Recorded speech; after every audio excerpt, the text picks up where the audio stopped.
Chapter 141. Welcome Home Party. The carriage stopped in front of the palace, and the doorman helped them down. There was clearly a party in progress, with a band playing and dozens or hundreds of nobles in the palace gardens. Trumpets started to play, and the crowd clapped as the staff escorted the returning royals into the garden. Everyone, we welcome the victorious return of the second prince and the 9th princess. The king called, loud enough to be heard from across the garden. The garden erupted in applause, and the royals bowed politely from the top of the steps. Nobody said anything about Dominic's presence as he followed them toward the main crowd, but as soon as he was off the stairs, he found himself swarmed with lower-ranking nobles. Advisor, congratulations on your victory. I heard that the techno-wizards under your command came up with a new orb design. Any word on when that will be available to the nobility? A baron whose name Dominic did not know asked. Unfortunately, I haven't been given any clues on that front. Should the armistice fall through, it is possible that they will be spread to the Royal Airship Corps quickly, but whether they will make their way to every city is beyond my pay grade. Dominic replied. The barons around him smiled and nodded in understanding. They had just been fishing for information, and hadn't expected that anyone would have made a solid decision yet. An older man with his hair pulled into a tight ponytail shook Dominic's hand as he approached. I don't suppose that you have one of those mana revolvers for sale, do you? I saw the ones that the 9th Princess Royal Guards are wearing, and they're magnificent. It's not easy to come across rare-grade pistols. The man turned his lapel to show a brooch on his shirt holding a gunslinger's trade skill core, identifiable by the pistol marking on the Magitech orb. I can certainly come up with at least one rare pistol to sell to a qualified user. Should we step aside and work out a deal? Dominic asked. The other barons frowned. That would be the end of their easy chance to get to know the new advisor. Perhaps later. I will ask for you tomorrow if you're available. My duties keep me at the palace now, so it's not an urgent request. The gunslinger relented, keenly aware of the displeasure of his peers. One after another, every unranked noble, minor baron or baronet, or palace staffer with an affinity for magical engineering or firearms came to visit Dominic. While the royals were surrounded by many more nobles, the ones who came to Dominic were all ones who shared similar interests. And there were a lot of nobles who shared his interest in firearms. 2 hours into intense discussions of what would make for an even better military standard-issue weaponry, Dominic caught Princess Alexis' eye and saw her laughing at him. She had managed to hide behind her brothers, who were taking the brunt of the public's interest in their recent activities, and had managed to obtain her own server with a whole tray of snacks. The beverage trays made their way through the crowd every few minutes, but Dominic knew that he was going to be too busy to be excusing himself to the privy, so he was going light on the beverages. Eventually, the crowd around him did fade, as all the lesser nobles had social obligations to either visit with allies or the higher nobles who oversaw their region, and Dominic managed to sneak away to one of the tables full of snacks for a moment. He had managed to load a small plate, carefully balanced on his left hand when Dominic found himself cornered again. Crown Prince Claudius, I have heard great things about your gallantry. Dominic greeted the powerfully built noble. As have I about yours. But I heard a few other things as well. Walk with me a moment. The Crown Prince replied, not waiting for Dominic's answer. The Crown Prince led the way up the stairs and into the royal wing of the palace, where his quarters were. He motioned for Dominic to take a seat in the common area of his suite, what Dominic would have called a living room in a setup less grand than this one. First off, wonderful job with the Magitech orbs, and the airship defense of Burton. I had thought that we would have to negotiate to get my sister back after the war, so that is a most pleasant surprise. However, it does bring us to the most pressing matter of the evening. What exactly are your intentions toward the 9th princess? Claudius demanded. He was in full protective older brother mode, and Dominic wasn't sure how to answer that question, much less answer it safely. I am not sure that I follow the line of questioning, Your Highness. The Crown Prince rolled his eyes. Now isn't the time for political niceties. I know that mere days into the siege of Burton, both yourself and the princess moved into the suite next to the strategy room, and remained there for the remainder of your time in the city. I know from my loudmouthed younger brother that she has grown accustomed to reading and napping with her head in your lap. So, I will ask again, what are your intentions for my little sister? And am I going to have to arrange an emergency wedding? Dominic froze. When you put it like that, it really didn't sound like an advisory role that he was taking. Did it?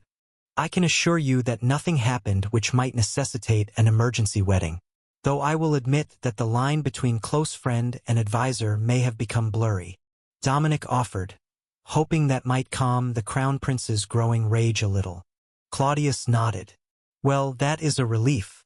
But in a way, it is also problematic. Dominic frowned. Because I am her advisor? The crown prince shook his head. No. Because our royal father intends to ask for the lands formerly of southern wavemates as reparations for the war damages. You are one of the few known surviving wavemates nobles. If you were, just by chance, to have gotten yourself involved in a scandalous situation with my most beloved sister, it would have given him the perfect excuse to claim that the lands were rightfully property of the Signia crown. How much of the land was His Majesty intending on asking for? Claudius smiled at Dominic. The entire Stantia province, half of the total land of the fallen nation, including 3 major cities. Those cities have all fallen to our troops, by the way. I don't know if you ever got updates, as it was impossible to get messengers to Burton for most of the battle. Dominic frowned. Limpsbury and Coster fell to Signia forces? Nearly the moment that we arrived, the locals turned on their Dago's lords, and our militia increased by tens of thousands in an hour, with all of the new recruits already inside the city walls. The gates of Limpsbury and Coster were never even closed, and Wistfield assassinated the Earl in residence and presented his head as a gift for our troops when they arrived. Dominic nodded in understanding. Like the manor he grew up in, Wistfield was not a walled city, but rather a sprawling metropolis that had emerged from a trading stop at the junction of 2 major roads. There was no way to defend it. If he hadn't died, the only other options would be to battle in the open fields or flee. Chapter 142. Protective Brother. Dominic used the food as an excuse to give himself a moment to think. So, what you're saying is that it would be best if a marriage alliance united myself and the 9th princess, but you would most desperately like to tear my arms from their sockets for harboring such thoughts about your little sister? He asked. The crown prince chuckled softly.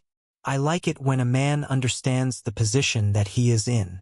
You know, most of the lesser nobles would have immediately agreed and suggested the marriage themselves, then taken their well-earned beating as the price of victory. However, I am disinclined to dismember you for all those nights spent alone in the strategy room, so long as there is no child involved. So, he still didn't believe that Dominic was telling the truth about their relationship. But no beating sounded like a good start. After all, the crown prince might not be as powerful as the second prince when it came to magic, but he was an accomplished general, and well known for both his physical strength and his magical acumen. A palace-made place tea in front of Dominic, who politely took a sip, and then paused as he tasted dragonberries. Oh, that brings me back. Now, is that tea just for me?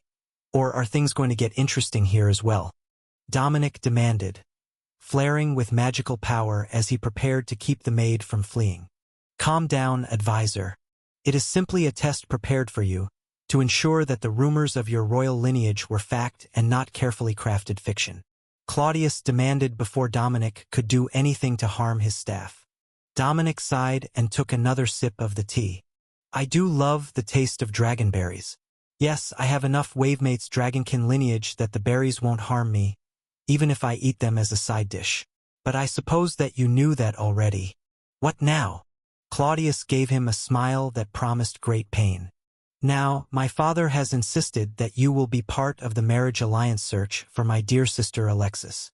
The trials will be announced tonight and begin either tomorrow or the day after, depending on how violently the princess reacts.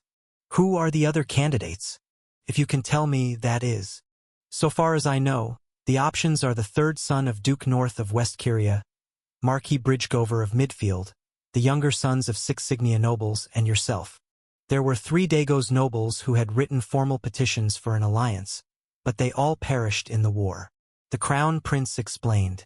Dominic nodded. Does a marriage alliance between Dagos and Signia currently exist? The Crown Prince laughed.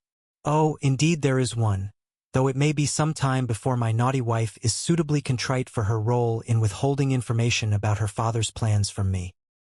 He sounded like he was not nearly as upset about his wife's duplicity as Dominic expected. But by land area, Dagos was their largest neighbor, so it wasn't shocking that the first prince was married to a Dagos princess. Dominic was about to speak when the door to the garden slammed open and Princess Alexis stormed into the room. Claudius, did you know? Our father intends to force me to marry. Plus, look at the list. Marquis Bridgegover is nearly 50. The third son of Duke North has already had 2 wives disappear under mysterious circumstances, and the Earl of Lightson is a bastard. She flopped down on the sofa beside Dominic, and instinctively opened her mouth to be fed when Dominic picked up a small tart. The Crown Prince's expression told Dominic that he didn't believe a single wholesome moment between the two had ever occurred. But the pastry did silence the princess long enough for her brother to speak. Earl Lightson is dead. Unless they're going to replace his proposal with his heir, who is currently 12, I believe that you're safe on that front. Also, there is a new Marquis Bridgegover, son of the man you are thinking of. Princess Alexis got back to her feet and paced around the room, grumbling about marriage alliances, while the Crown Prince's annoyance with Dominic slowly morphed to amusement. You do know why those particular names were chosen, do you not? Claudius asked. Of course I do. They all have connections to nobles from Wavemates. Signia will be demanding half of the territory as reparations, and we need a bloodline connection for the locals to recognize our claim as legitimate. And where else might we find a qualified former Wavemates noble that would give the crown a proper claim to the territory? The Crown Prince replied. Dominic was being railroaded, he realized. Not that he had any objections to the princess, quite the opposite, actually. But she had proven to be an excellent friend, and this could make things incredibly awkward. Princess Alexis turned and pointed at Dominic. If that's the case, we've got another option, don't we? You know what? Let's talk about this later. Then she turned and walked back out of the room, while Crown Prince Claudius tried not to laugh. And still, you deny that anything happened? He asked Dominic once Alexis was out of sight. Dominic sighed. I said nothing that could lead to pregnancy. Don't underestimate the strong bonds that 2 admirers of fictional literature left unattended can form. The Crown Prince recoiled in mock horror. Oh, you're one of them. No wonder my second brother spoke so highly of you. But it might be for the best. Consider it and don't rule anything out. You are her advisor, after all. If you give the role of husband to another, you will have to deal with them for the next half a century or longer. Crown Prince Claudius looked like he was done with the topic, so Dominic finished the dragonberry tea and then wiped the cup out with a napkin so that nobody got accidentally poisoned. He got to his feet. Thank you for your consideration, Your Highness. I will come to a decision by morning. The Crown Prince nodded, then motioned for one of his assistants to come forward with a message, clearly dismissing Dominic. Now, all he had to do was wrap his head around the idea that he really might be about to get himself completely embroiled in royal politics in the most irrevocable way. Chapter 143, No Backing Out.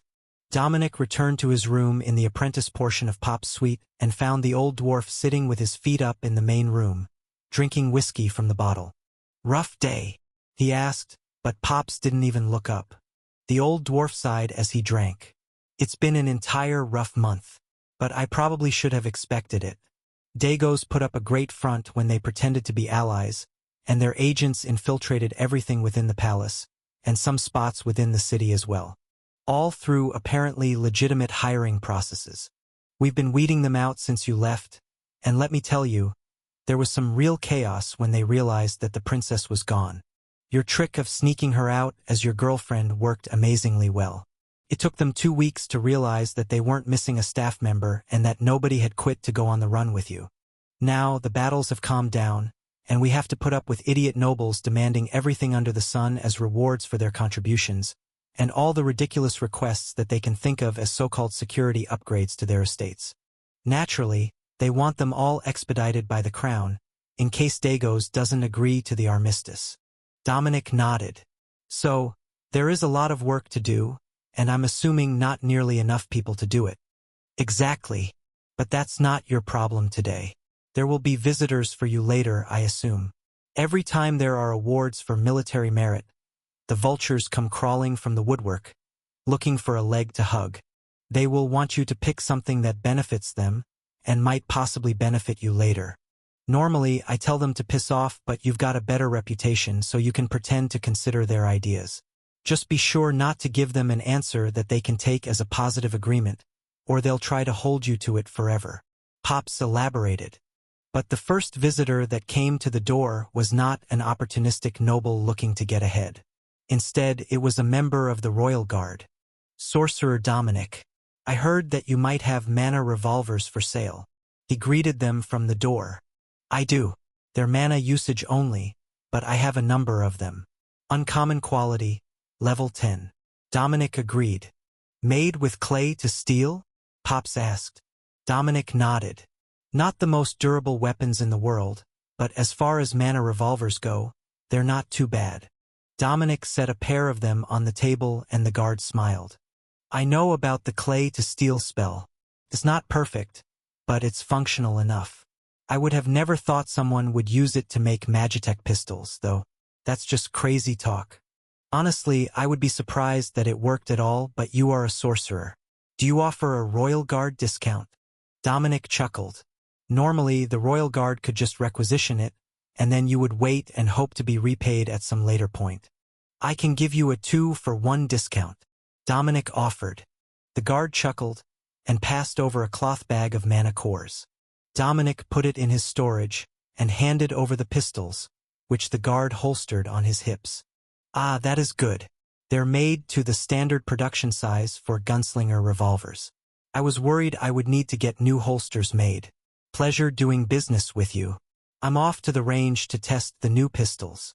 Dominic stepped into the hall to watch the Happy Guard leaving, and saw that there were Royal Guard members stationed at either end of the hallway, and at the door to the central garden area that his bedroom window faced. That was far more security than usual, and Royal Guards not palace guards as well. That was definitely a change in policy. But it would explain why so few people were coming through this portion of the palace, even if they were no longer interested in the garden party. So Dominic settled into the chair across from Pops. How about a change of topic? Heard any good gossip lately? Dominic joked. Oh, the gossip mill has been super juicy lately. Did you know that I can hear everything that happens in the kitchen if I'm not working the forge in my room? Pops replied. Dominic nodded. I can hear them from mine as well, but you're much closer. Well, they found out that the fifth prince, who was killed in the ambushes during the ogre invasion, had more children than the palace was aware of. They are all fighting over the inheritance that he left, and it's turned into quite the show. They all returned here a little over a week ago to petition for the king to include them in the official dispersion of assets. Oh, and I got to flog George, that was fun. Dominic held up his hand to stop the old dwarf. Back up. You flogged George? The journeyman? How did that even happen? Pops downed the last of his whiskey, then poured himself an ale. You know how he bet big on your first weapon, right? Well, then he lost a second bet on your spears, trying to recover his losses. Then he lost 3 more in the next week, to the point that he was 6 months behind on his debts, and couldn't keep up with the payments he owed. The journeyman called a tribunal to declare him insolvent, at which point, all his earnings would be split between his financiers, other than a weekly stipend. Part of the punishment for becoming insolvent due to gambling is corrective punishment. 10 strokes with the flog every week until the debts are paid. Pop's tone was casual, but Dominic could tell that he actually enjoyed putting his obnoxious former apprentice in his place. He wouldn't be surprised if the whole forge had come out to watch, as George was generally despised by everyone that he met. Not just because he constantly made bad bets, but because he was generally insufferable even when he was winning. Chapter 144. Trouble in the Forge. Dominic went to the coffee pot and made sure that it was full before pouring himself a cup. You know, this whole conflict has been a mess. Everywhere Insignia has been infiltrated with Dago spies and loyalists, to the point that I wouldn't be surprised if half the ones turning in the traders were actually also working for a Dago's noble on the side. How much money have they dumped into Signia to make this possible? He asked. Pops chuckled. Probably more than they could afford, now that it looks like they're on the losing side of the war. War debts are known to cripple a losing nation for a generation. Now, what Signia is asking for isn't large compared to most such situations. The region they want has 3 major cities, but it's an unstable region that takes a significant military force to keep under control. Being able to retreat from the province will probably be the difference between Dagos collapsing during the succession struggle and thriving within a decade. Then why would Signia do it? Just for a clean ending to the conflict? Dominic asked. Pops shrugged. I suspect that there is more to it, but that's above my pay grade. Perhaps not yours, though. You're a royal advisor now, so if they make it common knowledge among the royal family, it will make it to you first. For now, it is a decision by the king, and he isn't willing to accept any questions on the demand. A brisk knock at the door was followed by the sound of someone entering, and Pop's expression turned from annoyed to nearly murderous. Master Smith, we need you in the forge. There has been an incident. The young forge worker pleaded. Dominic got to his feet. I will go with you. If there are issues in the forge so serious that the journeyman on duty can't take care of it, that is probably something that I should know firsthand. Dominic followed Pops and the worker out of the suite and noticed that a pair of the royal guards followed them down the hallway. Whatever their orders were, they included not leaving Dominic unattended. Or perhaps Pops. Pops burst through the front doors of the forge, ignoring the wave of heat that slammed them in the face, and the fact that there was broken stone and scattered tools everywhere. 2 figures were grappling on the floor in the middle of the room, which showed clear signs of combat, as something had broken not only portions of the forge, but also chunks out of the wall. The old dwarf didn't hesitate as he pushed past the ring of workers at the edge of the room, and then forcefully pulled the 2 men apart. What the hell do you think that you're doing? He shouted, his voice echoing off the stone. That son of a bitch stole from me. Again. The man on Pop's right shouted back. I didn't steal a damn thing, and you know it. If you could turn out a rare blade of any type, you wouldn't still be a junior journeyman working as an apprentice. The other man retorted. Both were heavily injured, and Dominic noticed blood on a pair of swords, plus a dagger laying on the ground. Dominic turned to the royal guards who had followed them in, and they simply shrugged. This was Pop's forge, and they wouldn't take any action without solid proof, or a request from the master. Someone get a healer before these 2 idiots bleed out in my forge. Now, explain to me why you think that he stole from you. Pops demanded. This is the 2nd time in 2 weeks that I've come back to my station from a break, only to find my work missing. And just like last time, an hour later, he turns in a rare grade item identical to the one I was finishing. The accuser insisted, his speech slurred by a swollen face and missing teeth. He was also bleeding heavily from his side, but that didn't seem to concern him nearly as much as the missing item. The workers would get profit from rare items that they produced, so there was a huge financial incentive to make rare grade items. But finishing someone else's work was a tricky process if you hadn't watched them to see exactly what stage they were at. You also needed to know what they were making, but that was a smaller concern here, as most of the journeymen and apprentices in the forge would know the same recipes.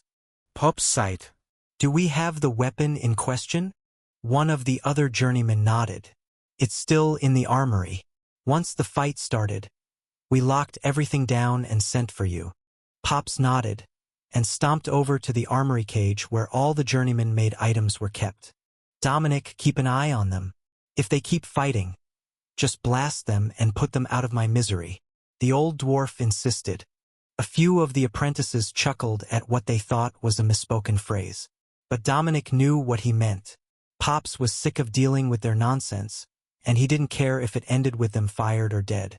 Pops came back seconds later with a rare grade weapon in his hands. It was beautifully crafted, an energy blade in the same design as Dominic had made for his first demonstration right here in this forge. But one thing that Dominic noticed was that it didn't have a visible maker's mark. It was complete and presumably functional, as they would have tested it when it was turned in for credit. So, It made no sense that the identification of the crafter wasn't carved into the weapon anywhere that Dominic could see.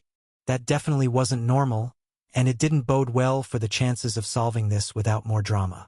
Pops held up the sword so he could inspect it, then dropped a burlap sack over the sword. Now, as you both claim that you forged this sword, tell me something about it that the other wouldn't know.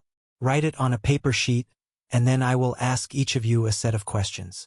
You tell me if they're true or false. Pops instructed. Well, that was not what Dominic was expecting. Chapter 145, Mystery Blade. The two men both focused intently on writing out their notes, then hid them from each other with hateful glares as they passed them to Dominic, to give to Pops. The palace guard medics came in to use their healing spells, and then patch up the two wounded craftsmen while Pops examined the letters that both had given him. Dominic could tell that the master smith already had a pretty good idea who had actually made the weapon, but he was keeping to his word, so nobody thought he was playing favorites. Then, he nodded to himself and began the questioning. As you believe that this weapon was stolen from you, I will start on your side. The hilt socket on the sword has an imperfection from a misplaced chisel. True or false? True. A wedge chisel. Pops turned to the other man. The fuller is off-center by 1 millimeter. True or false? True. In opposite directions on either side, but only at the base. They match perfectly at the tip. The Magitech circuitry for the energy barrier has 3 repair marks in it. He asked the first smith. False. They were perfect when I installed them. The knotwork carved into the wood of the handle has an imperfection in the pattern. False. It's deliberate, and it's on all 4 edges. Pops nodded and then took the bag off the blade. Now for the last question. Where is the maker's mark? Pops asked, directing it at both of them. I didn't have one on it because the work wasn't finished yet when it was stolen. The maker's mark is actually inside the hilt. If you take the wood off the grip, you will see it. Pops took out a punch and knocked the pins free of the handle, then turned the handle of the sword toward the pair. The man who had been accused of stealing looked smug as the other smith realized that this was not the sword he had made. It looked like his missing blade, but in tiny letters, carved in the gap between the Magitech circuitry and the gem socket, where it couldn't have been placed after the blade was assembled, was a short phrase. James Jacob Myers 8/12/439 over the counter at Fizzle's Tavern. One man was smirking, while the accuser looked completely perplexed. He mouthed the words once, then a second time. Have you figured it out yet?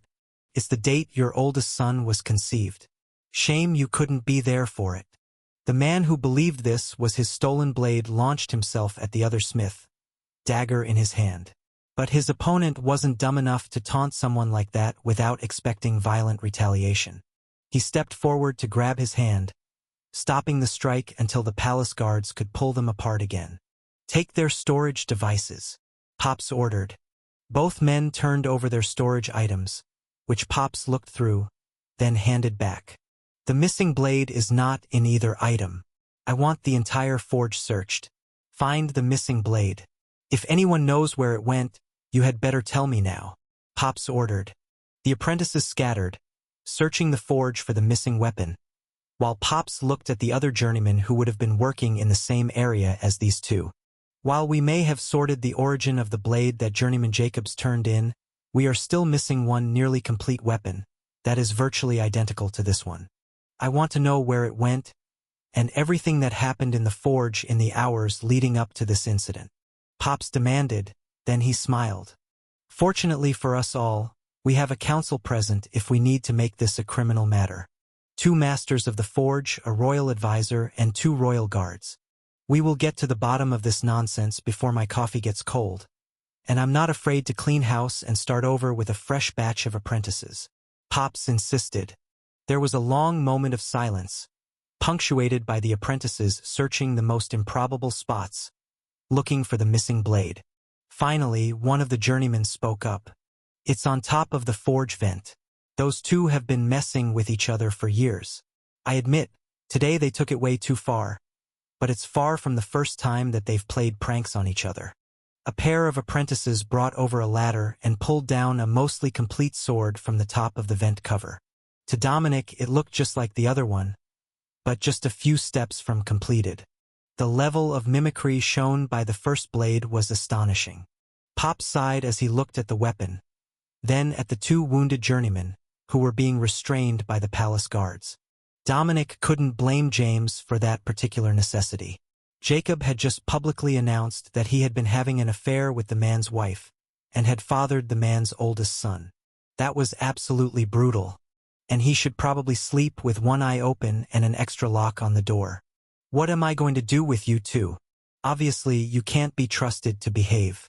So, for the next month, your pay will be docked to cover the damages caused by your fight, and you will both be on probation.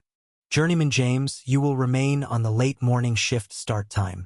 Journeyman Jacob, you will be moved to the graveyard shift, 11 to 7.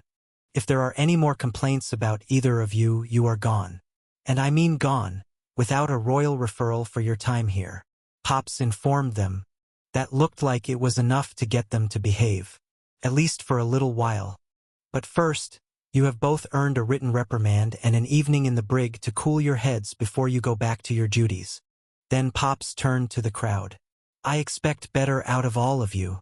This incident should never have been allowed to get so out of hand. You are journeymen, not apprentices. You are expected to be able to keep your workplace operating smoothly without a master looking over your shoulder. Chapter 146. Challenged. Dominic made a note for the princess that the Forges were having personal drama, but it didn't appear to be anything that was deliberately sabotaging their progress. Just a personal grudge. He was just stepping out of the forge when someone shouted his name. His full name. Advisor Dominic Wavemates. Stand and deliver. I demand satisfaction today. The nobleman insisted. You're not really my type. I'm sure I can find you a lover if you want, though. Lord? Sorry. I have no idea who you are. Dominic replied. The two royal guards laughed behind their hands, and one of them whispered an explanation to Dominic. He's demanding a duel. I think he wants you to drop out of contention for Princess Alexis. Dominic nodded slightly as the enraged nobleman stormed toward him. Not only had the advisor insulted his demand, then questioned his sexuality, he even had the gall to insult his lineage as not noteworthy. The nobleman tossed his glove in Dominic's face with a hateful grin, and Dominic raised a hand to stop the royal guard assigned to him from stepping forward. We can settle this now if you would like, or tomorrow at noon, your choice.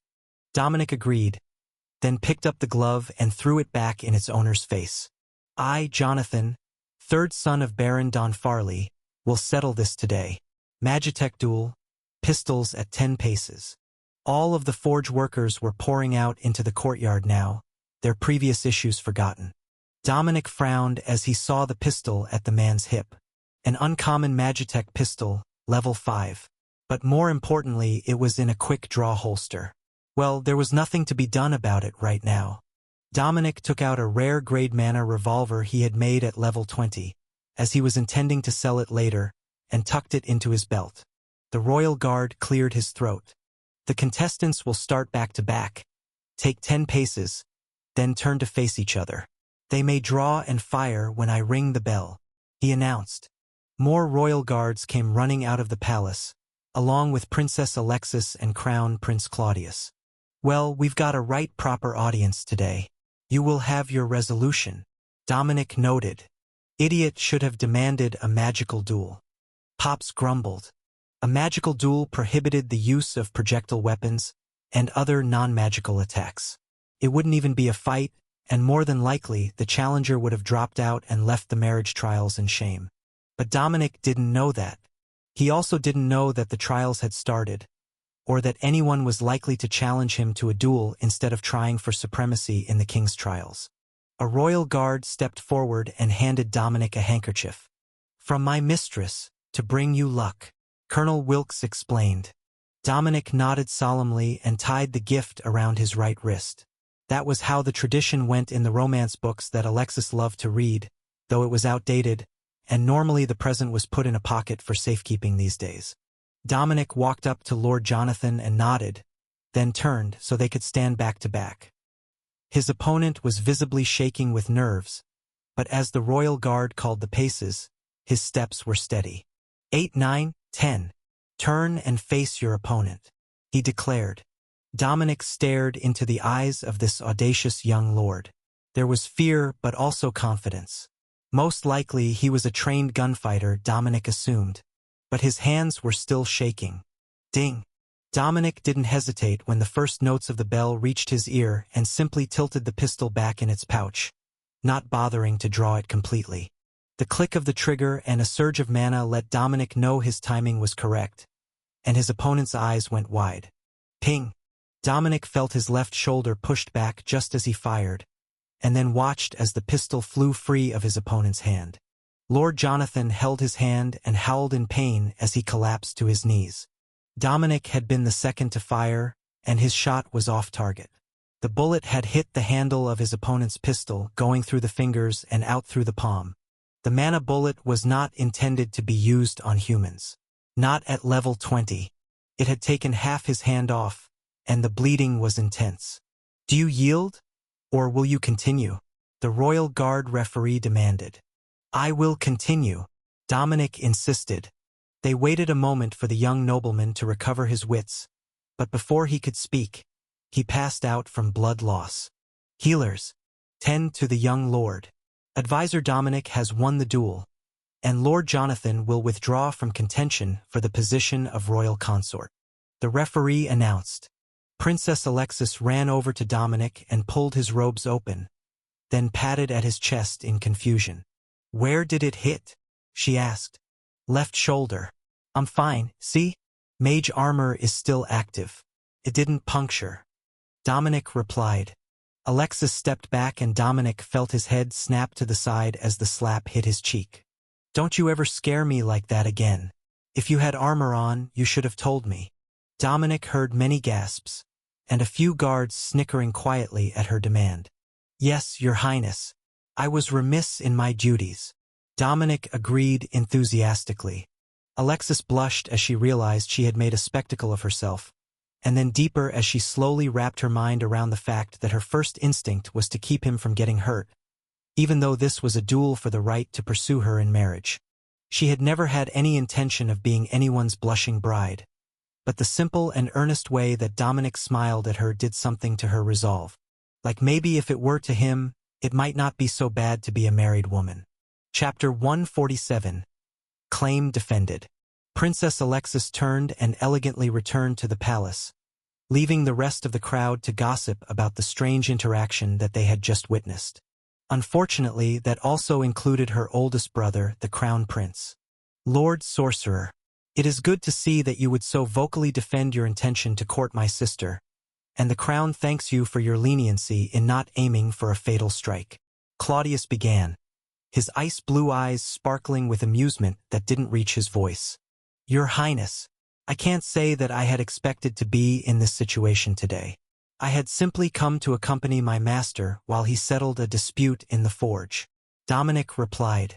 Pops nodded at the prince, who gave him a polite nod. Congratulations on your first victory in the trials. My staff will contact you tonight to arrange a chaperoned meeting between you and your potential bride. Then the Crown Prince departed, leaving Dominic even more confused than he had been when he was challenged. Since when did he need a chaperone to meet with the princess? He was her advisor. The unfortunate Lord Jonathan was escorted away by medical staff, who had stopped the bleeding with healing magic, but weren't sure whether there was going to be a way to salvage his hand. The bullet had done too much damage to it, and healing magic wasn't a miracle. It was considered that by some, as it could heal wounds with minimal scarring and cure many diseases. But regrowing limbs was a very difficult task, and the hand was a complex part of the body, far more difficult to repair than a missing chunk of muscle tissue or a broken bone. Dominic's lack of scarring was an oddity among nobles who had trained with the blade. Even training swords would leave injuries, and broken skin from hits through chain armor was incredibly common. So, it was just expected that every nobleman would have a collection of scars, both large and small, across his arms, and a half-dozen other spots on his body. Even the princess, trained as a paladin, had a multitude of faint scars on her arms from magically healed wounds. Well, it looks like you've taken an early lead in the betting on the identity of the next royal consort. Once I get these louts back to work, I will join you in the suite for a drink. I expect that you will be busy during dinner, so you should mentally prepare yourself first and find an outfit that might impress a lady. Assuming that you do own something of that sort. Pops joked.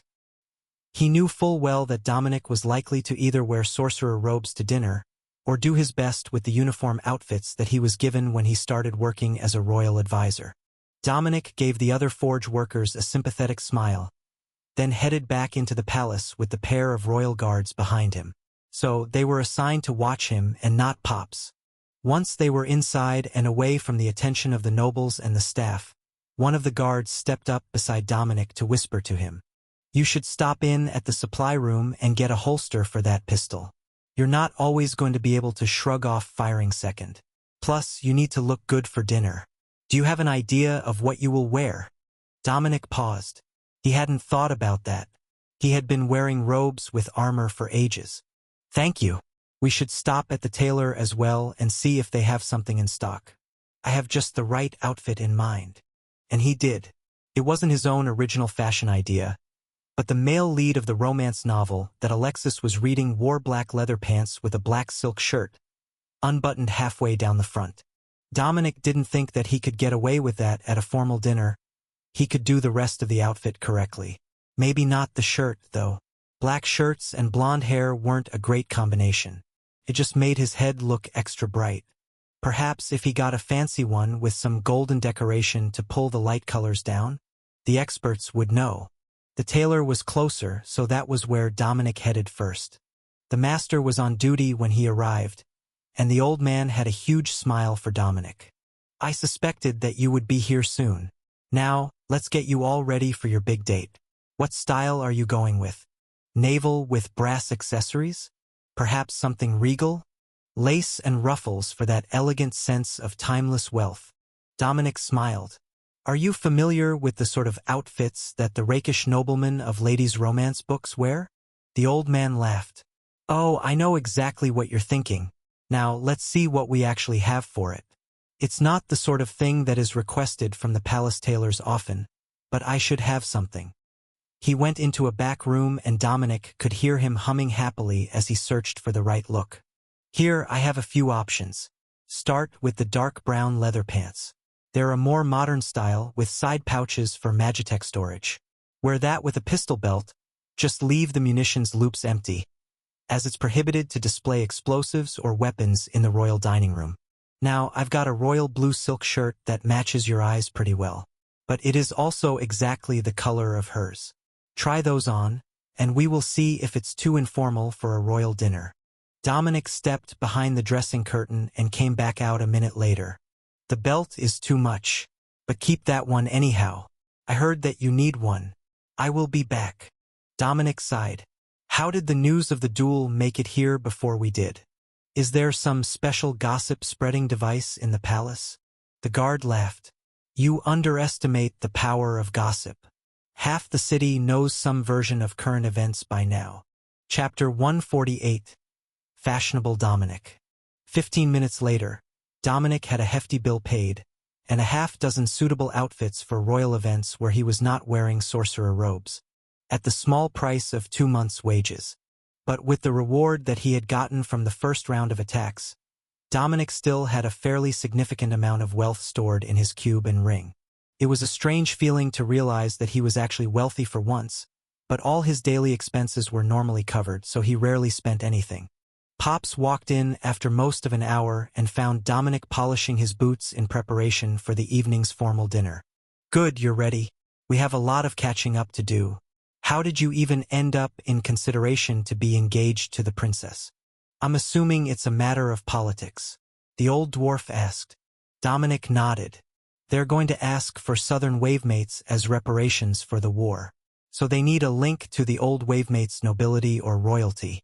The cities turned on the Dago's occupation force the instant that Signia showed up with an army. They don't want that to happen to them when it's their turn to occupy the territory. Pops tapped the table as he did the mental math. That explains the options. But what they forgot to factor in was the chance that the princess would object. It's not unknown for Signia princesses to make their suitors fight for the position in the most literal sense of the word. And she's a rather accomplished paladin. Dominic smiled at the thought of Lord Jonathan facing off against Princess Alexis in single combat. That would not have ended well for him. But it might be a diplomatic incident if she took that route with the foreign candidates. Pops poured them a drink, and Dominic explained the events of the siege as they waited for the time to get ready for dinner. The maid eventually knocked at the door and entered with a huge smile on her face. "Advisor Dominic, you have been summoned to a formal dinner with members of the royal family, as well as foreign guests," she announced. Dominic gave her his best pouting look. "You're not going to just leave me hanging like that, are you?" "Who all was invited?" The maid shook her head. "We were sworn to silence. We're not allowed to say any more than that about who will be in attendance." She made a gesture with her chin, meaning the guards at the door were listening to make sure that she didn't break the rules. "All right, I will be ready in 10 minutes. He just had to freshen up one last time and put on his new clothes for the event. The maid was still waiting when Dominic came back out, and she led him toward the private dining rooms that the royals used for important guests. They stopped at the door of a salon, and the royal herald began to speak. Royal advisor Dominic Wavemates, Lord Sorcerer and war veteran of Signia. That sounded suitably grand to Dominic, and he entered easily as the herald motioned him forward. Dominic entered, and nodded politely at Prince Alex, then at a few minor nobles he recognized from the garden party. The salon was more of a social gathering room, but there were multiple dining rooms off this one, and once everyone had arrived, they would be separated off to join their arranged dining partners. It was a devious way to keep the suitors on edge, but Dominic wasn't going to stress about it. Worrying about things that you couldn't change only made you tired. A tall man with dark hair and black eyes noticed him the moment he entered, and immediately began heading toward Dominic. "Lord Wavemates, I am Thorvald North, third son of Duke North of West Kyria. It appears that I might actually have some competition to gain this marriage alliance." Dominic noticed the general's badge and the military medals on Thorvald's coat, and nodded in appreciation as he shook the man's hand. "At the very least, I can say that your father most likely sent the best son for the job. It's a pleasure to meet you, Lord North." A third noble came to join them, and Lord North patted his back in a friendly greeting. "Sorcerer Wavemates, meet Marquis Corwin Bridgegover of Midfield. Marquis, this is the royal sorcerer Dominic Wavemates, advisor to Princess Alexis and fallen prince of Wavemates, according to my research." The Marquis gave Dominic a slightly disdainful look, then glowered at Thorvald. "At the very least, can't you get the order of introductions right?" he demanded. The general laughed and patted him on the shoulder hard enough it tilted the other noble forward. "Relax, we're all friends here. Plus, he's still a prince by birth, right? That's got to count for something, even if the nation doesn't exist anymore." Marquis Bridgegover pointedly ignored him and turned to Dominic. "Well met, Lord Sorcerer. Forgive my impertinent friend. We went to school together, and he has a most unfortunate habit of forgetting proprieties." Thorvald laughed and stepped up beside the Marquis again. "Corwin, you are too uptight. I heard that the Lord Sorcerer was 10 years old when he first killed a man. If anyone understands my sense of humor, it's him." Dominic realized what he was doing, casually dropping bits of information that he had gleaned about Dominic to flex his superior resource gathering, and to get the other nobles talking about the carefully curated questionable history of the competitors. If he waited, Dominic was sure that Thorvald would do the same to Marquis Bridgegover in just a few minutes. But Dominic wasn't ashamed of his past. Dominic tilted his head back and laughed. "You have quite the intelligence-gathering network, so it's only fair that I tell you something that they wouldn't have known. While I was 10 the first time I killed an enemy soldier, I was 14 the first time that I used a weapon to do it." The sound of shattering crystal had every head turning in their direction. A nearby young noble had dropped his wine glass, and he was staring at the trio in horror. "Oh, Dickie! Come, join the conversation. Dominic, do you know Dickie? He went to school with us as well." "Dickie is the younger son of Count Herthamia," Thorvald insisted. "My name is Richard, second son of Count Herthamia. It's a pleasure to meet you, Lord Sorcerer. Well met, Lord Richard. Come join the party. We will all be seeing each other much more often in the near future. Dominic replied. There was no doubt the other two had definitely bullied this man wherever they had gone to school. Chapter 149. Suitors gathered. So, one Signia noble is out of the running, we've got two of them here with us, so where are the others? They wouldn't be late for a formal dinner, would they? Marquis Bridgegover asked. Perhaps they reconsidered? Dominic asked. The other nobles laughed, and Thorvald shook his head. Hearing that you shot one of them wouldn't scare them away so easily. Shame, really. I had hoped that this big idiot might be the one to challenge the sorcerer to a duel. Corwin frowned at Thorvald, his thick eyebrows scrunching into one line. What makes you think that I would be the one? Or are you suggesting that you wouldn't be upset if I was violently removed from the competition? Thorvald shook his head. Perish the thought, Marquis Bridgegover. Midfield needs a man of your talents. I would never wish permanent injury upon you. Public humiliation, sure, but not permanent harm.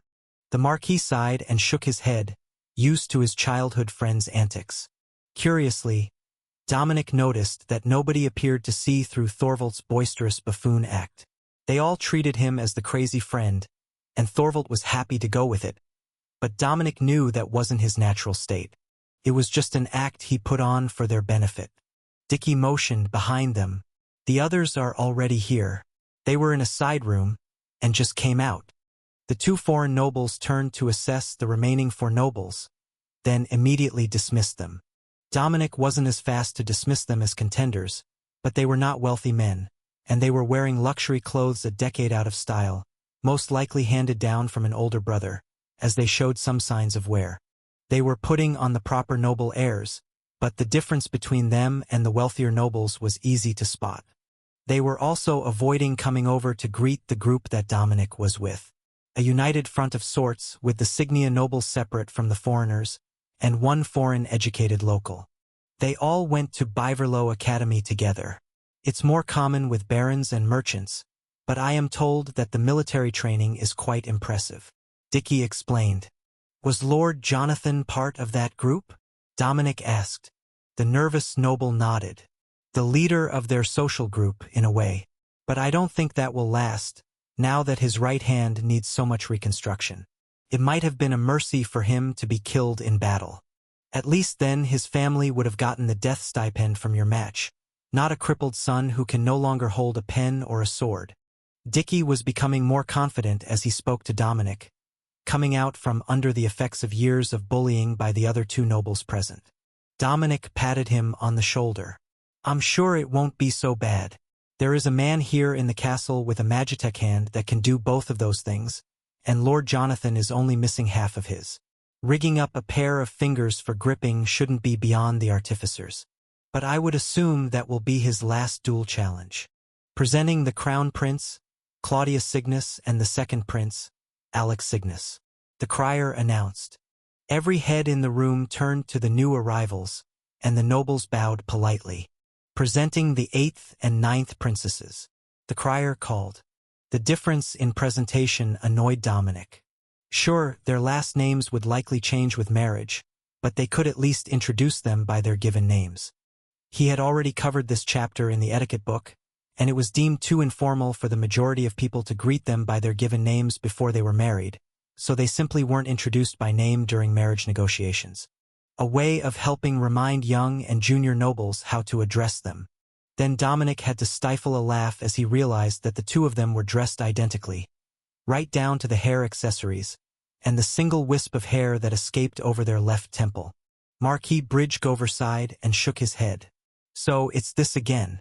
Nobody can tell them apart, so they dress identically, and use that as an excuse to belittle anyone who speaks to them. There isn't even a guarantee that they followed protocol and entered in order for us to try to track them. Dominic simply shrugged and walked over to greet them. Princess Josephine, it is a pleasure to see you again, and I do hope that time has been treating you well since our last encounter. Princess Alexis, a pleasure as always. Dominic greeted the pair, who curtsied slightly at the same time. He hadn't turned his head for the nobles standing behind him to know which of them he was addressing, and they weren't going to give up the game so fast. But it was clear to the others that Dominic could tell them apart. Of course, he could. How many days had he spent in the command room with Alexis? How many hours were spent watching her read while he studied etiquette and magitech engineering? Instead of introducing the others, Dominic stepped back to let them do it themselves, which earned him an annoyed glare from the Marquis and a smirk from Thorvald. Marquis Bridgegover went for the safe route and introduced himself to them both at the same time, addressing them as princesses instead of trying to get them correct. That definitely wasn't winning him any points. But it wasn't as bad as openly pointing out that he couldn't tell the twins apart. Thorvald had a very different approach. Dominic was sure that he had been unable to tell them apart, going by his response to Dominic's introduction. But he had a solution. Looking sexy as always, he stage whispered as he stepped up beside Princess Josephine, who slapped him across the face. "Ah, Princess Josephine, how I have missed our chats. Will you be joining us for dinner? Father insists I should be courting your sister, but you know that I wouldn't object to having you as a bride if you kept up that fire of yours. Perhaps introduce this future duke to the unique charms of a paladin princess." He rambled in an openly flirtatious tone. Princess Josephine glared at him, but she had that same little eye twitch as her sister did when she was amused and trying to hide it. Dominic would recognize that response anywhere. "Perhaps you could duel for my hand as well? I am to meet with Duke Saldoc of Bastaviria within the next few days for a marriage alliance negotiation. There is still time for you to get the more violent sister." Princess Josephine replied, "Don't tempt me, princess. I just might." Chapter 150. Suitor's Dinner. A bell chimed, and without a word, everyone began heading for their dining rooms. Dominic naturally fell into step beside Princess Alexis, his spot as advisor. Then tried not to trip over his feet after seeing the gentle smile on her face when she placed her hand on his arm for him to escort her in. As they approached their table, a servant pulled out the princess chair for her, and Dominic smoothed her skirts as she sat, then realized his seat was assigned immediately to her left. The advisor's position, but also the seat of honor, he realized. Crown Prince Claudius was seated to her right, which would normally be the most coveted seat in the room, as it made it easiest for her to speak with him. Marquis Bridgegover was seated beside the Crown Prince, while Thorvald was seated at the foot of the table. There was one notably empty seat at the table, with the cutlery crossed on the plate and the glassware turned upside down. That would normally be the sign of an honored and recently deceased family member in Wavemates, with their place held as a memorial. But today it marked the first contestant for her hand to have been eliminated. Wine was brought, and the Crown Prince addressed the room. "Today, I will explain to you the trials that our royal father and the princess have set for the contestants. They are not many, nor are they particularly difficult. But the judging will be done entirely by the princess, who has reserved the right to refuse all suitors, or challenge the winner of the contest to a show of arms in the arena to prove themselves worthy." The nobles nodded nervously, except Dominic and Thorvald, who looked a bit too excited about the prospect. Whether that was of her rejecting everyone, or getting to fight her in the arena, Dominic wasn't sure. Thorvald was a bit of an odd one, and Dominic suspected that he was only here because he had been ordered to participate. He was still the most formidable contestant, though, not just by lineage but by attitude and talent. The first trial will be to prove your competence as a potential prince consort. So, each of you will be given an assigned task which will be part of your royal duties in the future, should you be successful. Advisor Dominic has been excluded from roles that he already performs as her advisor, so as not to give him an unfair advantage. The Crown Prince paused, and Dicky cleared his throat. "With all due respect, Your Highness, but does the advisor not have an immeasurable advantage, no matter how we look at it?" he asked. Crown Prince Claudius turned to Dominic, nodded once at his choice of outfit, then turned back to the son of Count Herthamia. "I will admit the advisor has some unique advantages in this case, but the trials remain the same for everyone. The first challenge is one that may be easier for some of you than others. The maids have a slip of paper with your assigned duty. You may wish to request advice on the princess preferences during dinner, or make idle conversation. A small envelope, sealed with the crown prince's signet, was placed in front of Dominic, who hesitated to open it until he saw that everyone else already had. He moved the paper under the table and ran a fingernail under the wax to pop it open. Lord Sorcerer Dominic, your first task of this trial shall be a simple one, befitting a prince consort of Signia. You shall present a proper educational regimen for a daughter and a son of your family, with justification as to why this training course was chosen. Claudius. P.S. Keep your hands off my sister. Dominic smiled as he finished reading, and the crown prince gestured at the paper in his hands with a stern look, indicating that the note was personal, not a sentiment he had given to everyone. Most of the nobles looked pleased with the letters, and with the assumption that they had all gotten different tasks, all of them were attempting to hide their letters from the others. So Dominic folded his and placed it in the inner pocket of his coat. The first course came out, and for a moment there was silence. Then Dominic started up a conversation to break the tension. Now that hostilities have ceased, will you be visiting the paladins of the order? I suspect that they would appreciate the royal visit, he asked. Princess Alexis smiled gently, a genuine response to the mention of the paladins. Yes, perhaps that would be a fine way to spend the day tomorrow while you all work on your trials. I could bring my royal guard and go visit the barracks of the order. She agreed. That gave the others a small opening to join the conversation. Membership in the royal order is quite an accomplishment. Was that a personal preference during your youth, or something that you would like to continue in the future? Marquis Bridgegover asked. Alexis shook her head. I wouldn't push any of my children to try so hard for a position within the order. It would be a great honor to have another paladin in the family, but I understand that Midfield has their own paladins. The young Marquis smiled. Indeed, not so prestigious as Signia's royal paladins, but devoted war clerics of the battle god nonetheless. Many from the Midfield Academy go on to join them. Unfortunately, that was not my duty as the oldest son. Alexis nodded. I believe that you went to the Signia Royal Academy here in the capital, did you not?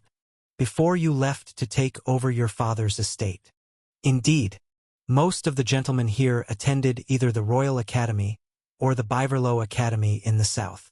He replied, a pointed jab at Dominic's lack of known education. Yes. Where did you study, Lord Dominic? One of the nobles from the Biverlow group asked. Dominic shrugged. I was assigned a tutor by the Wavemates family as a youth, and chose to take up the forge as an adult. I am currently an apprentice to the master of the Royal Forges, but I am hoping to make an attempt at journeyman, should my duties not take me in another direction. Chapter 151. Marriage Trial Assigned. Dominic's words, coupled with his appearance, reminded everyone in the room that he was more than just a simple gunsmith and advisor. He hadn't meant it that way, though it was true that the Earl, his uncle, had assigned him a tutor as a child. It was not out of duty as a royal, though. It was because he was happier running around in the woods or assisting his parents with their work than he was studying at the manor school. So he needed someone to keep him from getting distracted from his studies and wandering away. But as a child, he had a much harder time dealing with the draconic side of his nature, and most of the time he couldn't even keep his fingernails from growing out into claws. He would see something in a tree, then a half-second later, he would have 5-centimeter-long claws to help him climb. That hadn't happened in years. His nails were currently trimmed, but they were still as hard as dragon claws. Interesting. We've got representatives from both major noble academies in Signia, as well as a product of Wavemates' private tutoring. Prince Claudius noted. One of the Biverlow Academy nobles chuckled. I can only imagine what those beasts train their children to behave like. It would certainly never measure up to the decorum of the ladies in Port Tarlee. Thorvald gave a wistful sigh. Ah, the ladies of Port Tarlee. How I do miss them. I do attempt to stop in every time I sail south to Marascomia or Roth's Reach. The others chuckled quietly, and Dominic realized that he had missed something, other than the obvious fact that it was not noble ladies that Lord Thorvald was referring to. Dominic smiled at the lord from Port Tarlee. Most undignified, I agree. Would you believe that they had young girls of only 5 or 6 training with the sword, running about in pants, climbing trees with the boys, all horribly chaotic? The nobleman was about to retort. Then he caught the sarcasm in Dominic's voice and remembered just what he was here for. The youngest 3 princesses of Signia were all paladins and notorious tomboys. The crown prince was struggling to keep a straight face as he ate. It was tempting to join the verbal sparring match, but today was for the younger men to establish a pecking order among themselves. So, it is true what the king of Dagos said then? That the Wavemates nobles were put down because they all went feral and started eating people like animals? One of the other nobles asked, pushing the topic in hopes of getting Dominic to falter and make a fool of himself. Dominic rolled his eyes dramatically. Of course not. Even a man of isolated upbringing such as myself knows that you don't use your teeth when eating people. It's hardly a dangerous pastime.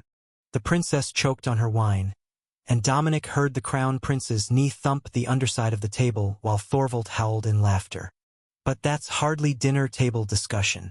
Even if the steak is so wonderfully soft that you hardly need to chew it.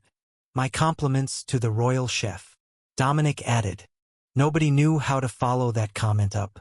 In their opinion, Dominic was lucky that the crown prince hadn't ejected him from the table or from the competition entirely. There was a limit to the crude humor you could express at a royal function.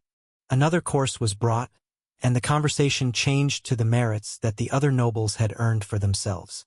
Neither West Kyria nor Midfield had been engaged in any major wars or border conflicts in recent years, so the younger nobles of their nations had no military merits to show off. But none of the others present, other than Dominic, had gone to battle either. They had all been recalled home to wait on attacks that never came, as they were hundreds, or even 1,000 kilometers from the battles. So, the stories were mostly of training accomplishments, with the occasional barb at their competitors. It wasn't hard to tell that the stories were boring everyone by the time that the dessert service was complete, and the royals were preparing to excuse themselves immediately. Advisor Dominic, there is a morning strategy meeting, and the courtship trials do not excuse you from your duties. I will see you in the morning. Crown Prince Claudius announced as he got to his feet. It has been a pleasure meeting you all, but I do have duties to attend. Sister, will you join me? The Crown Prince added. Once the royals were gone, the nobles all turned on Dominic. What sort of game are you playing? Did you think silence would help sell your case to the princess while we boasted about small accomplishments? A dark-haired noble, who Dominic vaguely recalled as having introduced himself as a son of Baron Milworthia, asked. Dominic shook his head. What would I even tell her? Perhaps of my gallantry in battle? The soldiers and Dagos infiltrators I cut down with magic and pistols? Or of the success of the Magitech rifles I made? None of them would do me any good. She was standing right next to me for the vast majority of the siege, and she was already debriefed on the rest. The noble nodded in understanding. I see. So, you have the early lead, but that's all old news, and now you've got to come up with something to get her to see you as more than just an advisor. Dominic nodded. Exactly. Winning a duel didn't even get a round of applause out of her. So I'm going to have to try harder. The nobles nodded in understanding, but Thorvald's eyes went to Dominic's wrist, where he was still wearing her token. The dragonkin was a true master of understatement. Could it be that he had stolen the Princess Virtue, and the rushed marriage plans were actually a cover for an impending scandal? He had that I could have your girlfriend sort of face. Chapter 152, Reputation Matters. Dominic had no idea that Thorvald had gone down such a route with his thinking, and instead decided to focus on the tasks at hand. There would be an early morning strategy meeting, and before that, he would have to come up with a full education plan for both sons and daughters. Doing it by the Signia Royal Etiquette book would be dry and dusty, possibly trauma-inducing, as they had both shared the same tutor. So, Dominic pulled the early life training from his own youth, then realized that a lot of it was actually tailored to Dragonkin. No, that was a selling point. Dominic dutifully wrote out the lesson plans from his own toddlerhood, with the magical languages included in the basic learning as a child when they were easiest to master. Then magical skills training starting at 5, when the first magical abilities were likely to start appearing.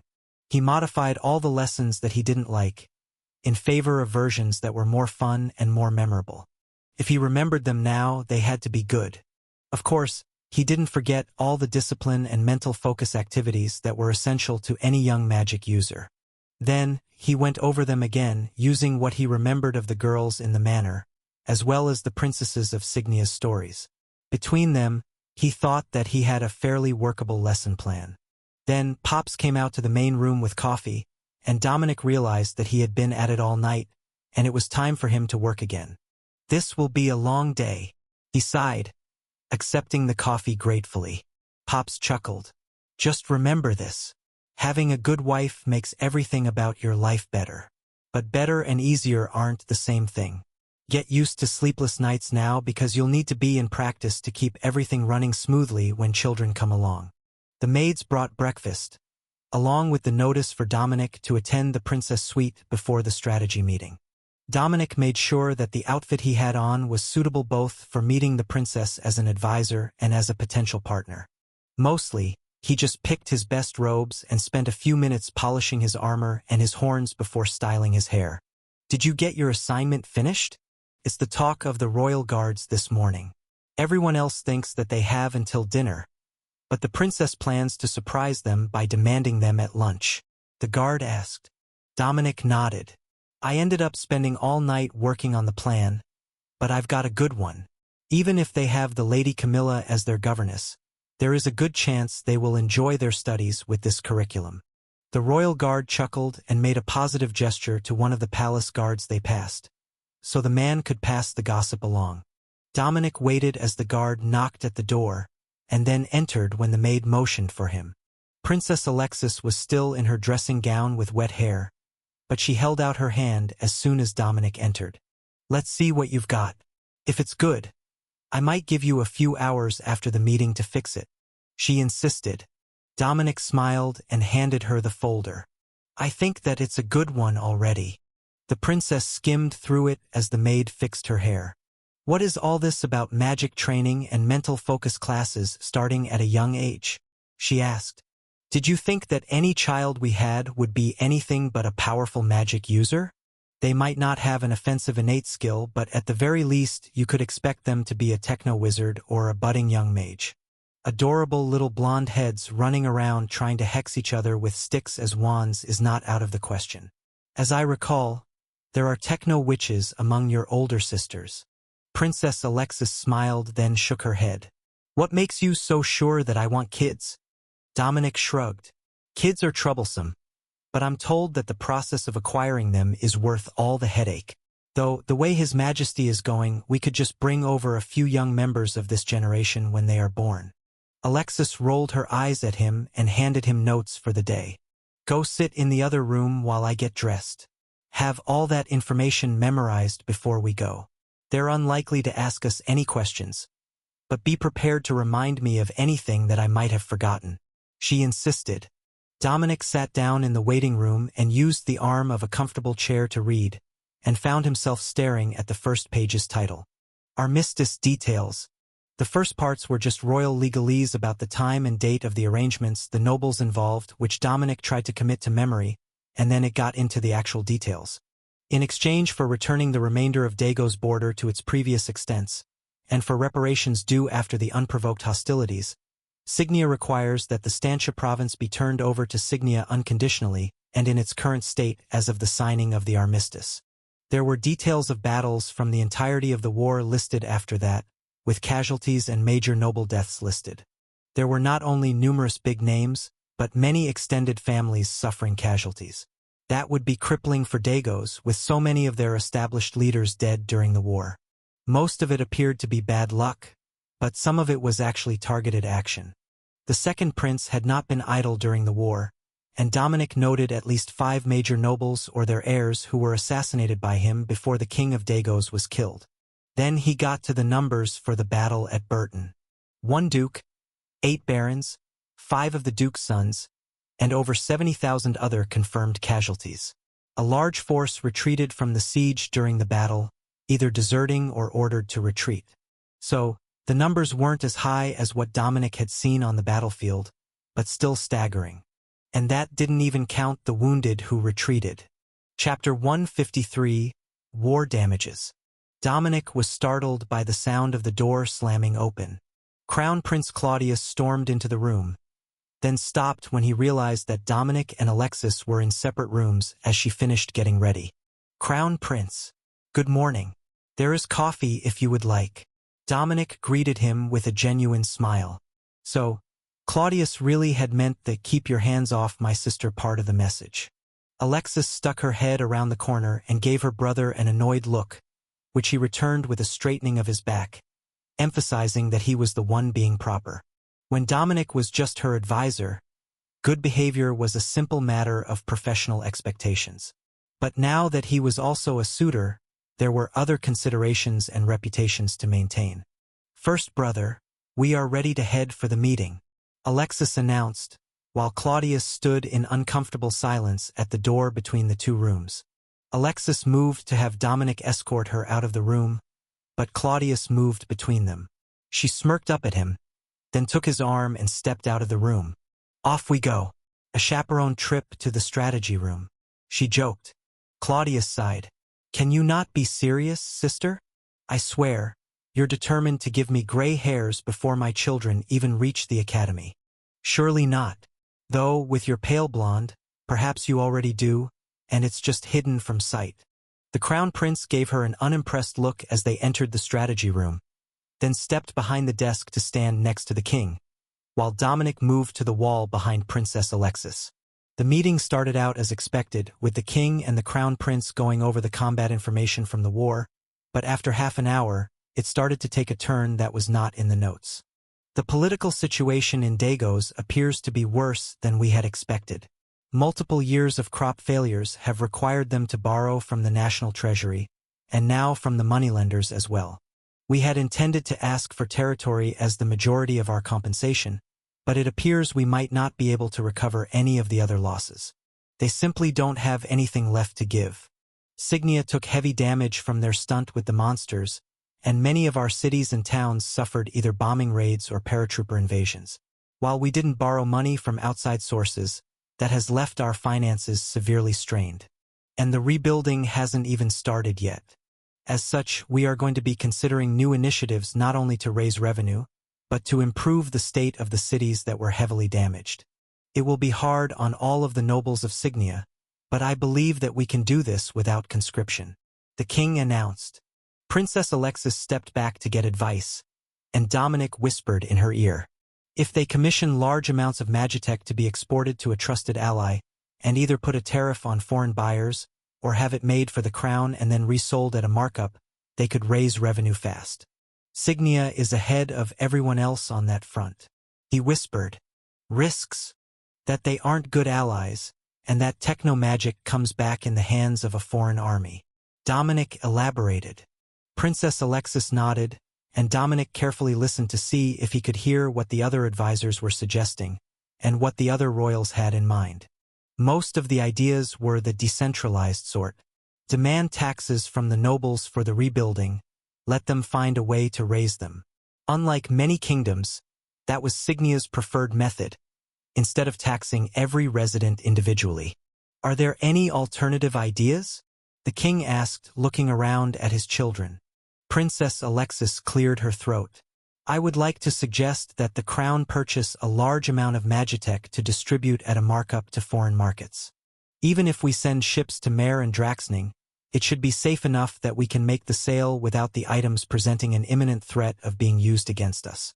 Allowing foreign markets to pay for our formerly exclusive magitech at a significant markup over wholesale pricing would allow us to do much of the rebuilding without burdening any of our citizens but the craftsmen, and they would be paid for their contribution."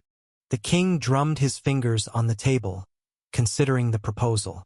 That was a good thing, Dominic knew.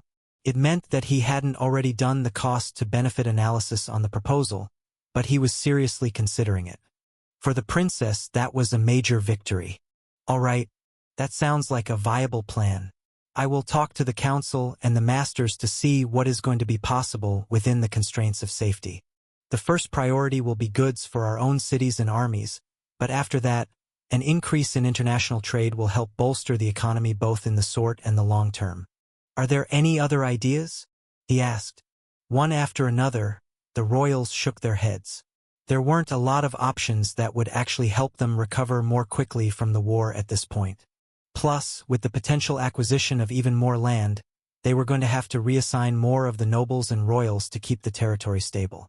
Part of that would fall to Princess Alexis and her choice, at least on a figurehead level. There will be awards granted tomorrow at noon in the throne room.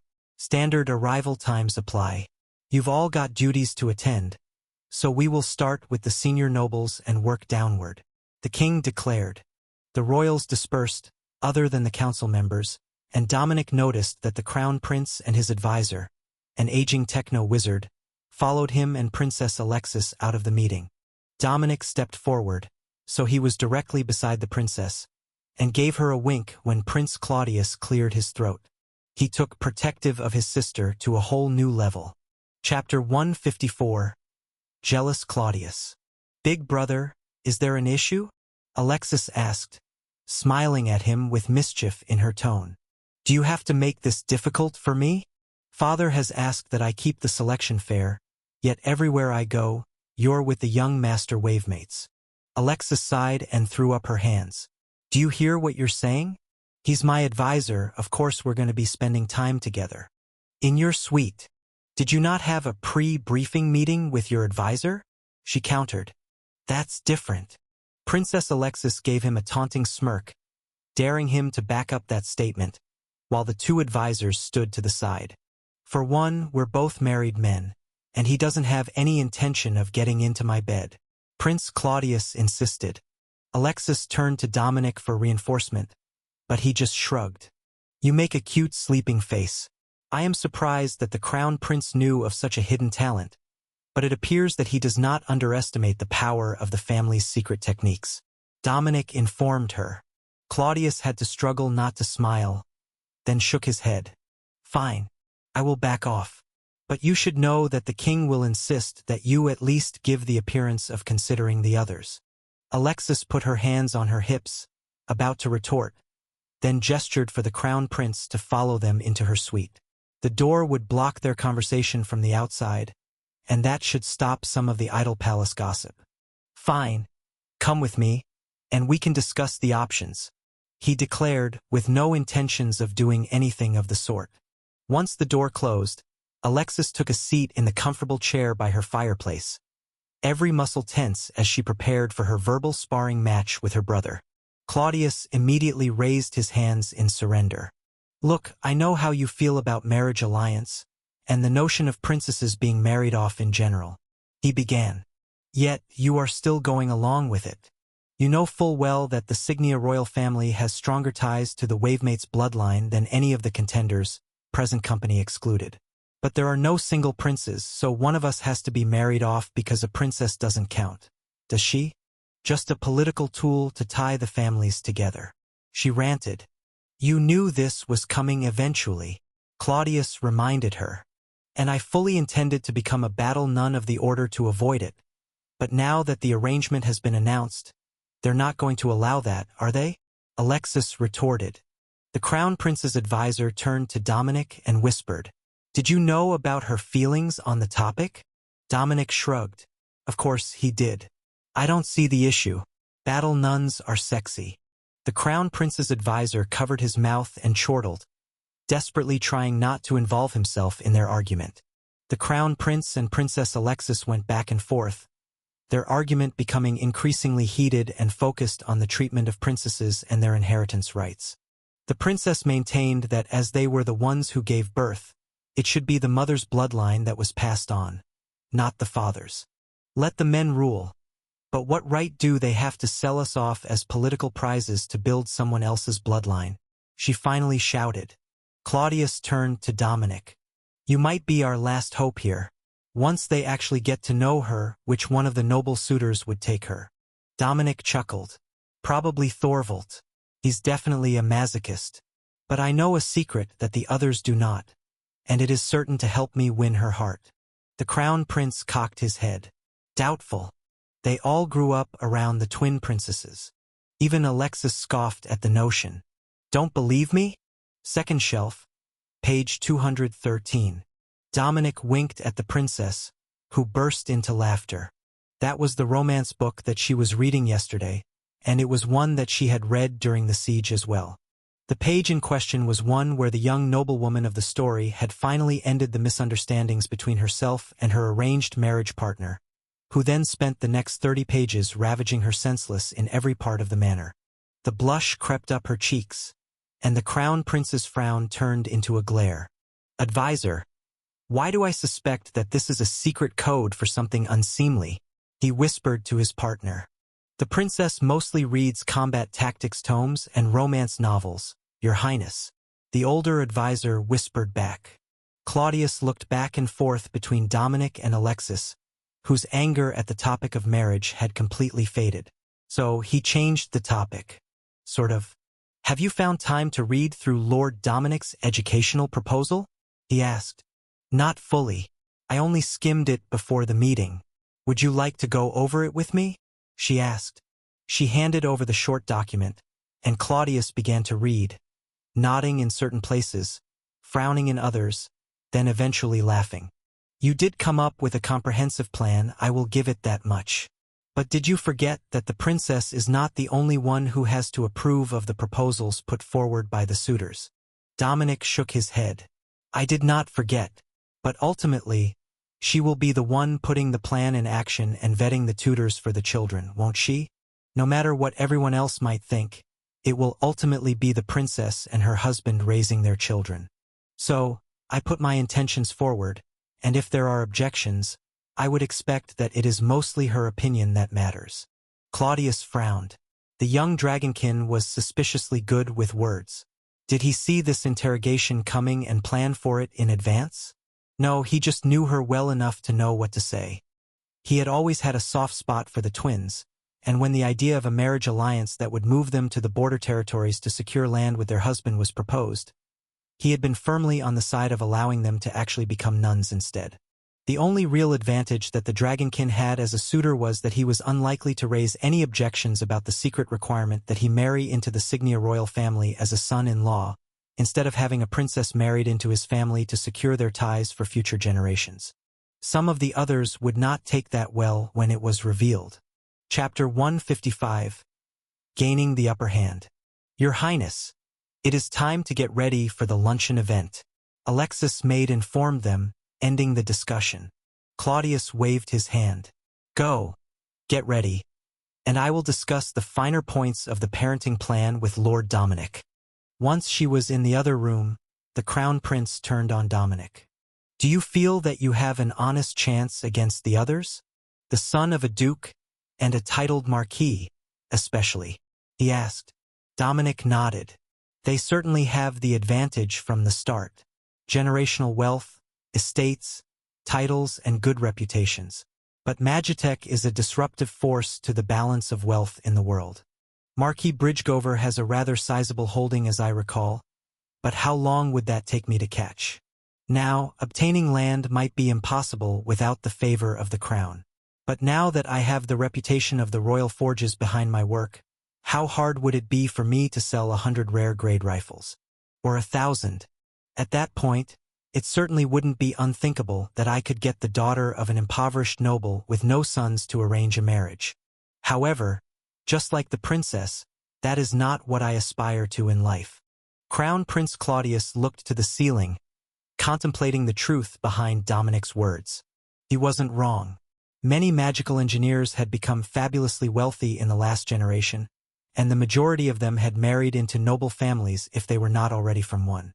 And many more of them had been born into lower nobility and married up to bolster the finances of a branch family. "And what is it that you aspire to in life?" Prince Claudius asked. "Well, that's a rather variable answer. A year ago I would have said vengeance for the people of the village I grew up in, or perhaps become a recognized master at the royal forges. But lately, my vision has expanded somewhat." Dominic replied slowly. "So, you no longer aspire to be a master of the forge?" Dominic smiled at the prince. "Oh, I didn't mean that, Your Highness. Only that it's now part of a growing list of things I would like to accomplish." Claudius nodded.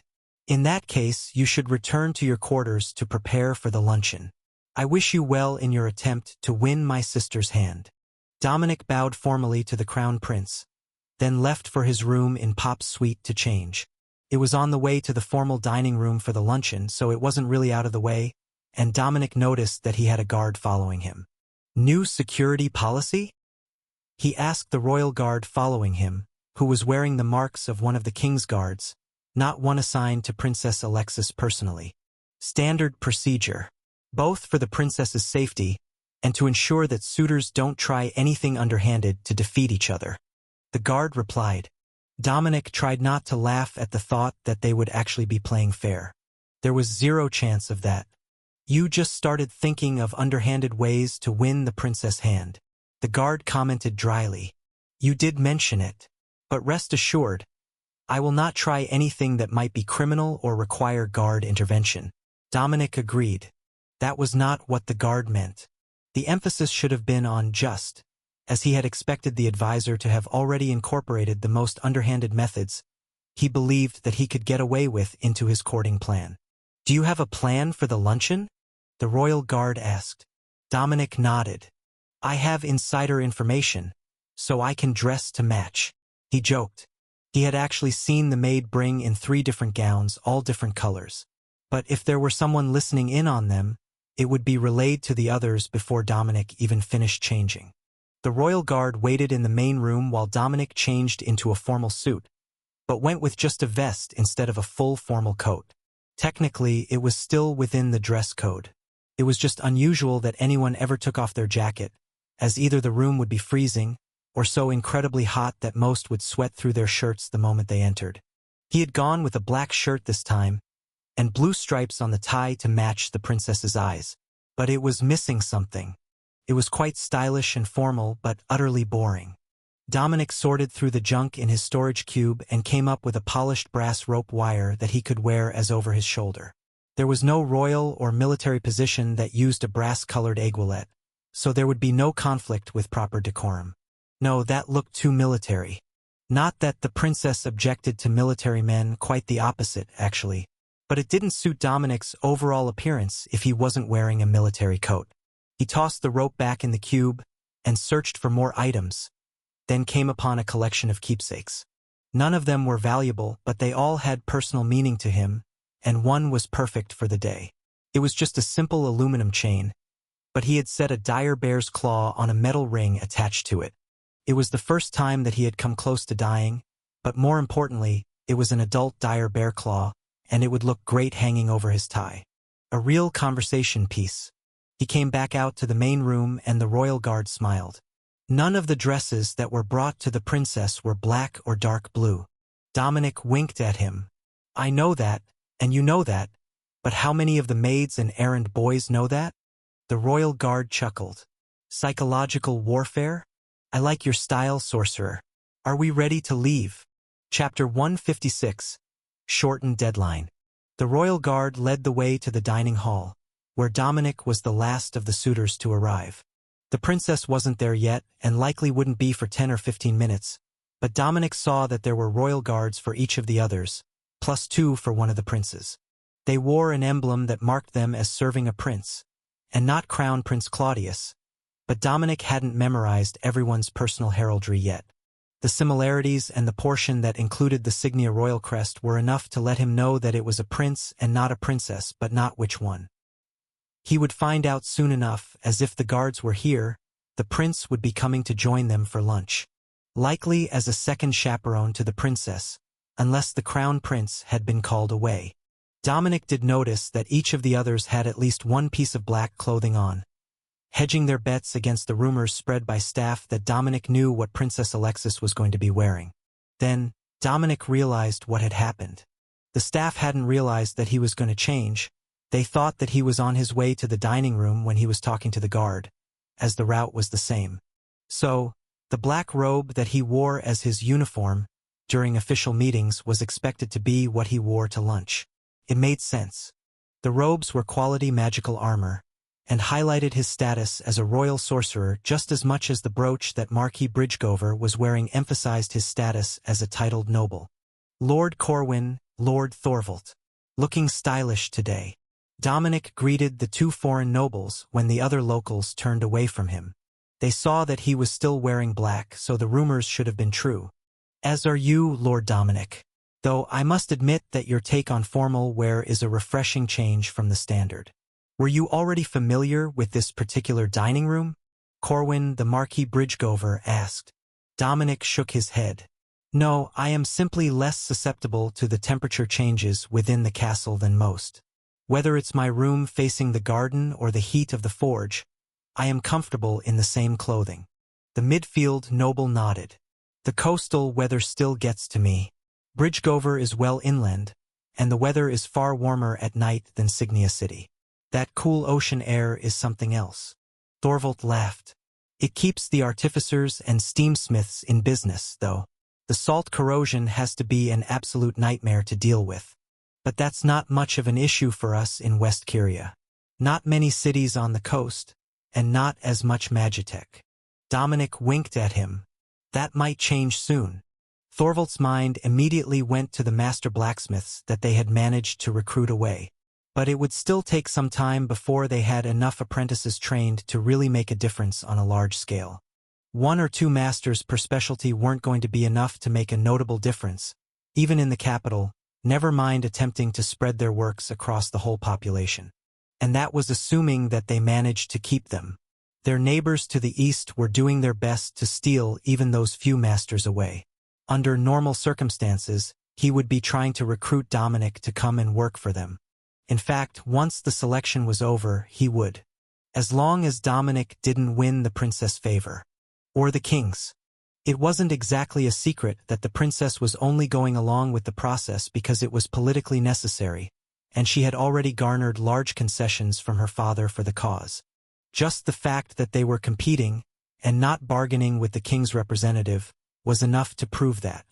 If that had been the case, Thorvald was certain that he would have managed to secure a marriage alliance on behalf of his family already. His family's wealth and power dwarfed the rest of the competitors combined. But they would only do him so much good here. He had memorized the lesson plan that the staff he had come with had prepared so that he could answer all the appropriate questions. But he was still at a loss as to why it even mattered. It looked more like a reason to eliminate some of the less qualified, but really it was just an excuse to get rid of whoever the princess didn't like on a personal level. Just a show, so the lesson plan shouldn't actually matter.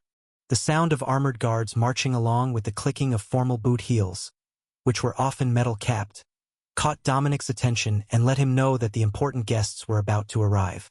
"Those ears of yours aren't just for show, are they?" Thorvald asked. Dominic chuckled.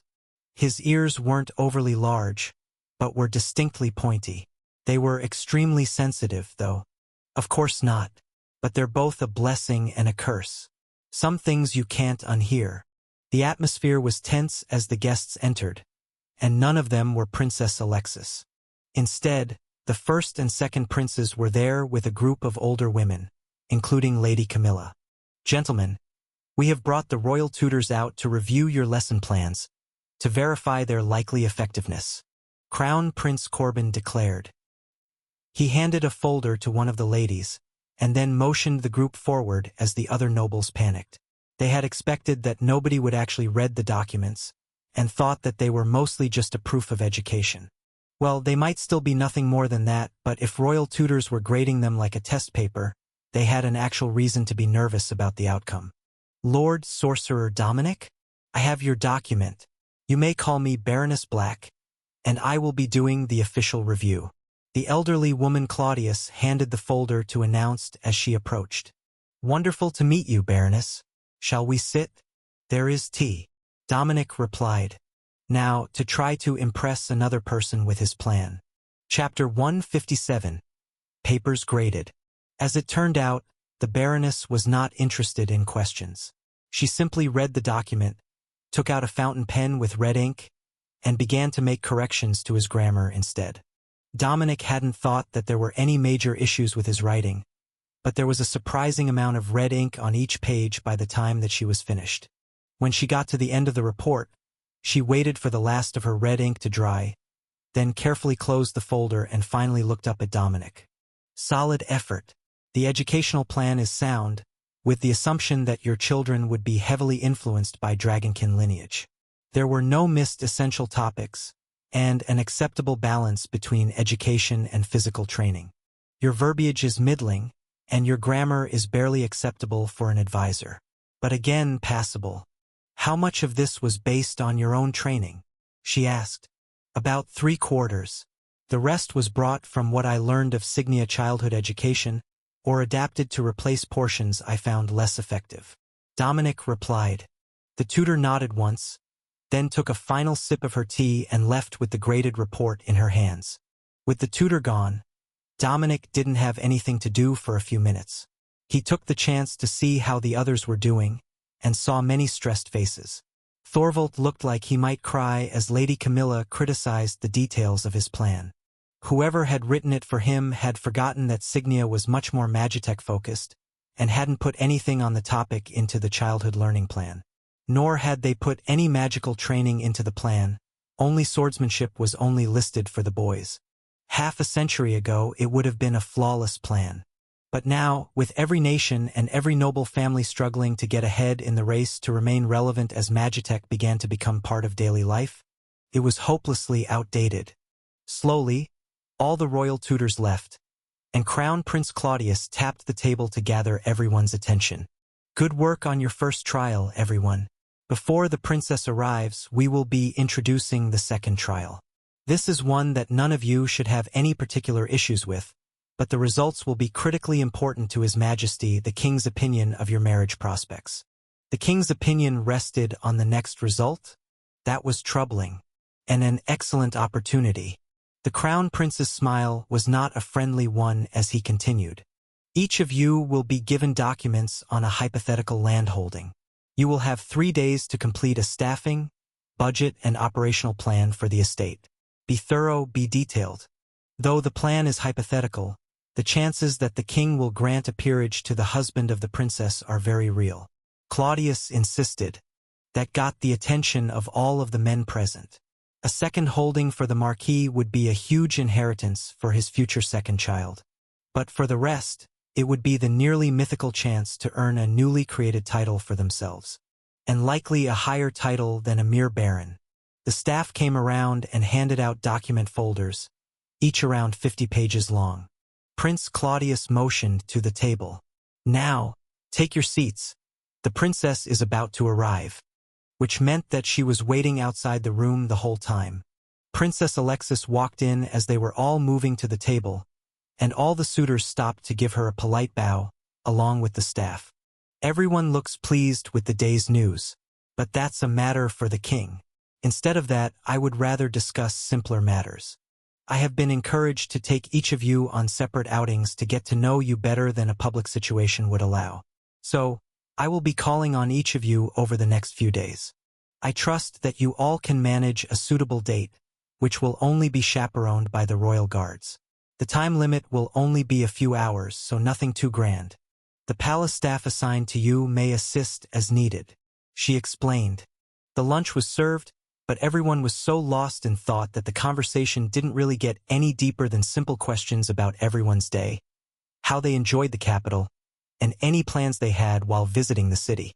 But as a luncheon meeting, the royals were only in attendance for most of an hour, and then everyone was ready to split off and go find just the right spot to take the princess. Dominic had a plan in mind, as long as the royal guards didn't complain. You could only try for something minimally romantic if you were going to be called on with short notice, and possibly in the middle of the day.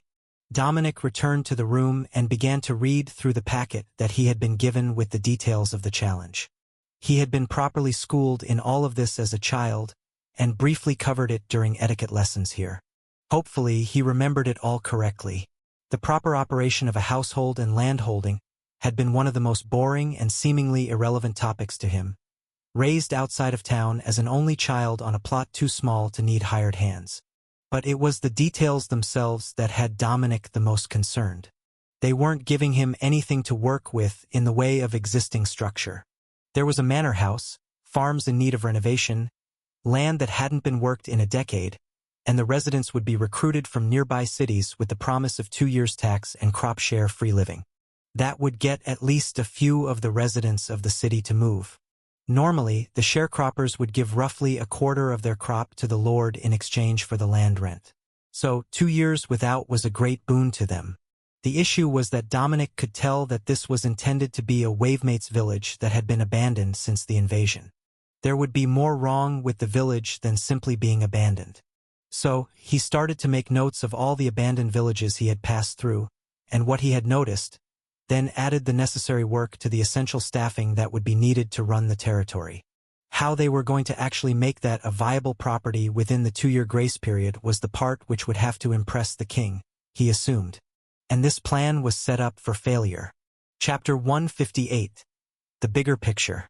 Dominic made notes on the important parts of staffing and the known status of the farms, then retired for the night, so he could get a good night's sleep. The next morning, he was ready to face the challenge with a fresh mind, and he even had coffee going before Pops got out of bed. They really are working you hard to earn the princess hand. What is the project this time? The old dwarf asked.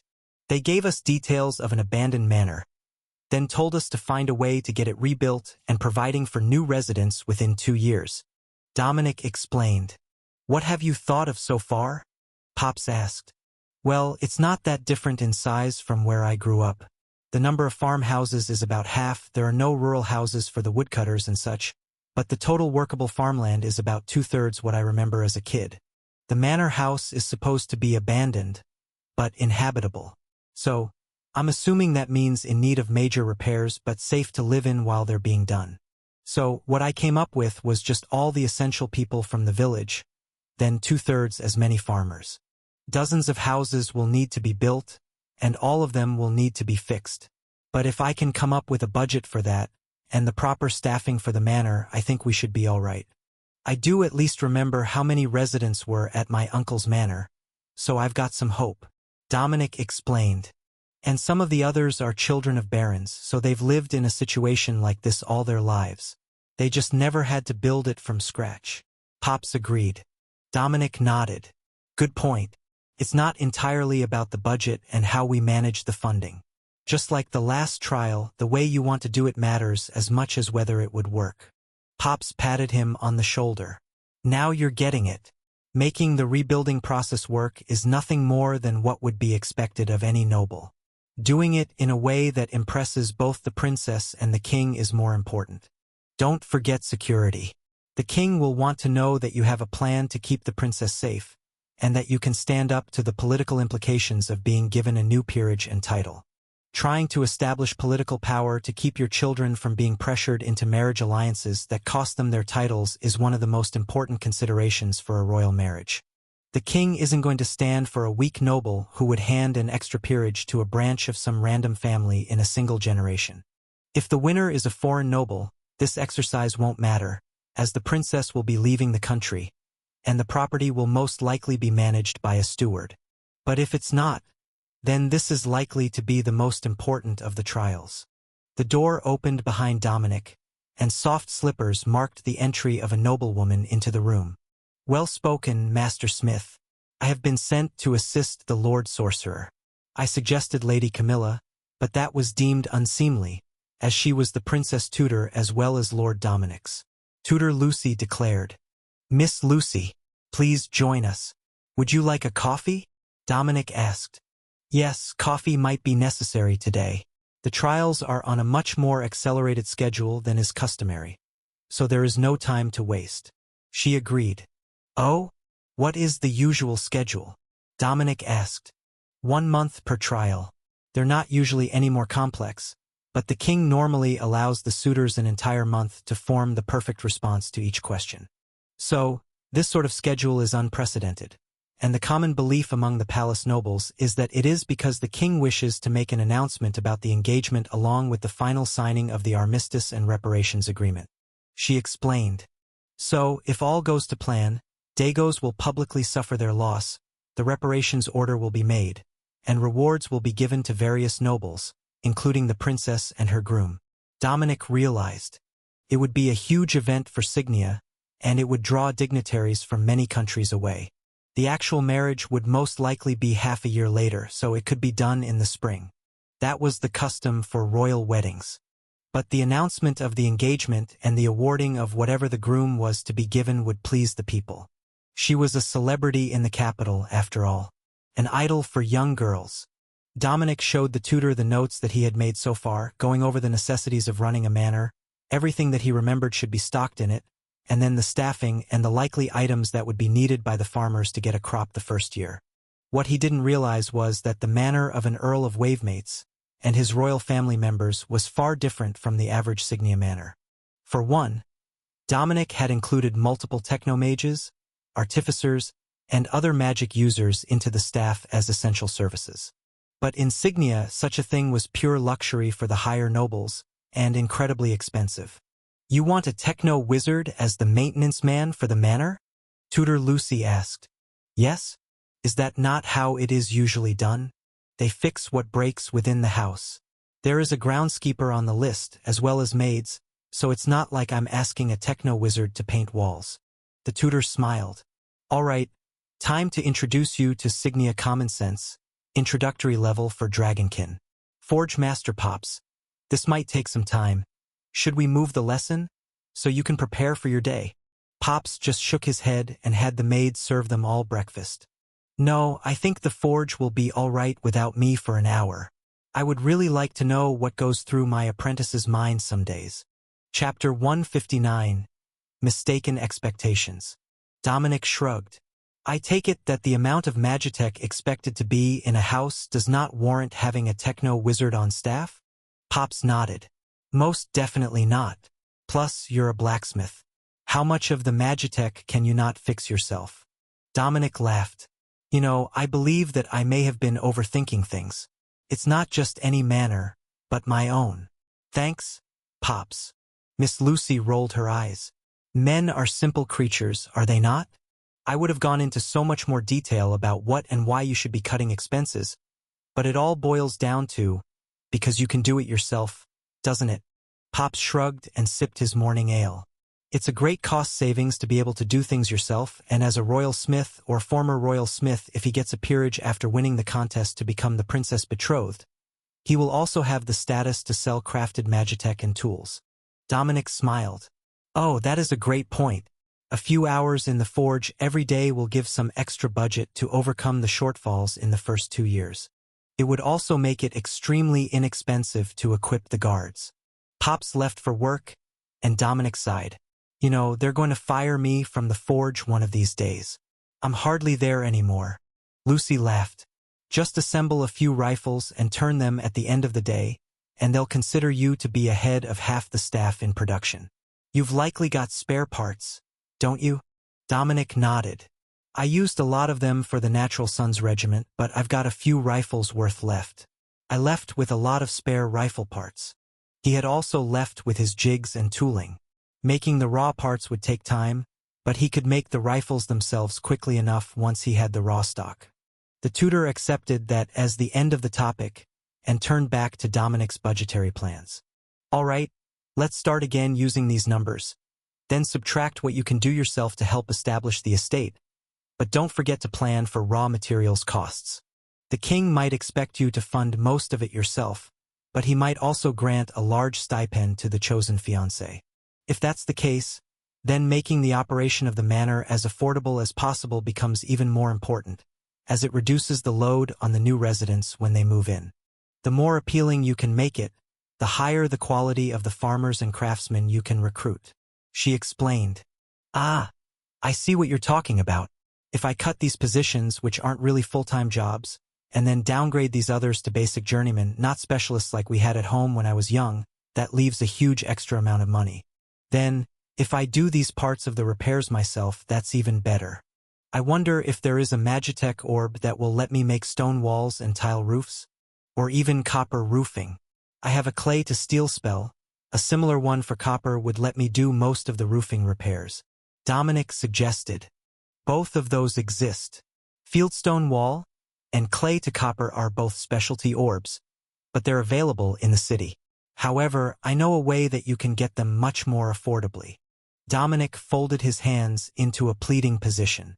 Master Engineer Lucy, would you be so kind as to help me acquire the needed technical magitech for this project? She was his magical engineering tutor. She definitely knew how to make them. Finish this budget first, then we can start on the magitech that you will need for the job.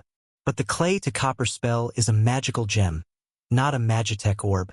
You will need to buy one of them, and they're not cheap even with my connections. Copper is the most highly demanded metal in the city. So clay to copper isn't a spell gem that comes up on the open market.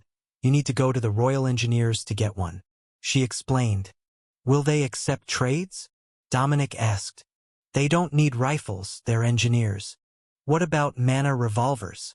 Those are much more convenient for self-defense, and less clumsy than a sword when a formal event requires that you be armed.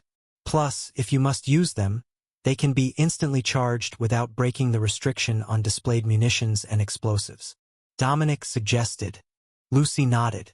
I think that they will accept that trade for the spell gems that you need. Fieldstone Wall is a specialty orb, but it's mostly used by commoner laborers. It's not expensive. Perfect. I will make a properly decorative mana revolver tonight. Now, if I can recreate the fieldstone walls and the roofing, we should be able to cut the cost of home renovations to nearly nothing, as long as we bring the woodcutters and the sawmill operator first to create the joists and flooring for the houses. Then, with the cuts to the manor, I can still maintain appearances with this amount of annual funding. And that's following the standard festival and hosting schedules from the textbook. Dominic noted. All right, let's start on the revenue. Don't count what you can make for yourself, at least not yet. After the 2 years, this is the cropland that you should have worked. These are the crops that are suitable according to the data and the wholesale price if they sell to a merchant to take it to market. Most won't, as it is worth the effort to do the transportation themselves most of the time. But it's more applicable as a minimum price for your calculations. Line after line of math, then more math to determine what everyone needed to survive on, what Dominic needed to pay out in wages, what would happen in a poor crop year, and more math just because there was always more math. You know, I used to think that royal etiquette lessons were stressful, but they've got nothing on this budget project. We're looking good on the budget so far, but we haven't even started on the numbers for recruiting a guard force. Dominic sighed. And that's why we did it last. First, make sure that all the people are well taken care of, then work out the security force that you need and can afford. Chapter 160. Clay to Copper. The alterations to the plan took them through dinner, but by the time that she left for the night, Tutor Lucy was satisfied that their plan was balanced in revenue without requiring Dominic to add more revenue from either his own work or the estate's coffer. They would have 10 standing guards for the estate and surrounding area. Then they would supply weapons for the hunters and woodsmen, who were usually the first to notice any threat, and most likely to need to deal with it. That added another 30 militia to the village defense force once they were at full population. But they didn't expect to get there in the first 2 years. The recruitment plan was to get all the essential people and a third of the farmers in the first year, then the necessary but not critical residents and another third of their full farm resident population in the second with a recruitment campaign. Dominic worked all night to get a revolver finished, and still managed to get a little sleep before the maids came in at first light to let him know that he had visitors. Dominic did his best to make himself look presentable and threw on a set of sorcerer robes with slippers to go out and meet the guests. Tutor Lucy was back, along with a man about her age, mid-50s, possibly 60. He had the pale skin that only a person who spent all their time indoors could have, but his eyes were sharp, and he looked approving when he assessed Dominic. Sorcerer, I am told that you are a competent gunsmith. I have the 2 spell gems that you requested. I did not have a magitech orb of fieldstone wall in stock, just the gem. If that's acceptable to you, we can make a trade. He explained without introducing himself. Of course, engineer.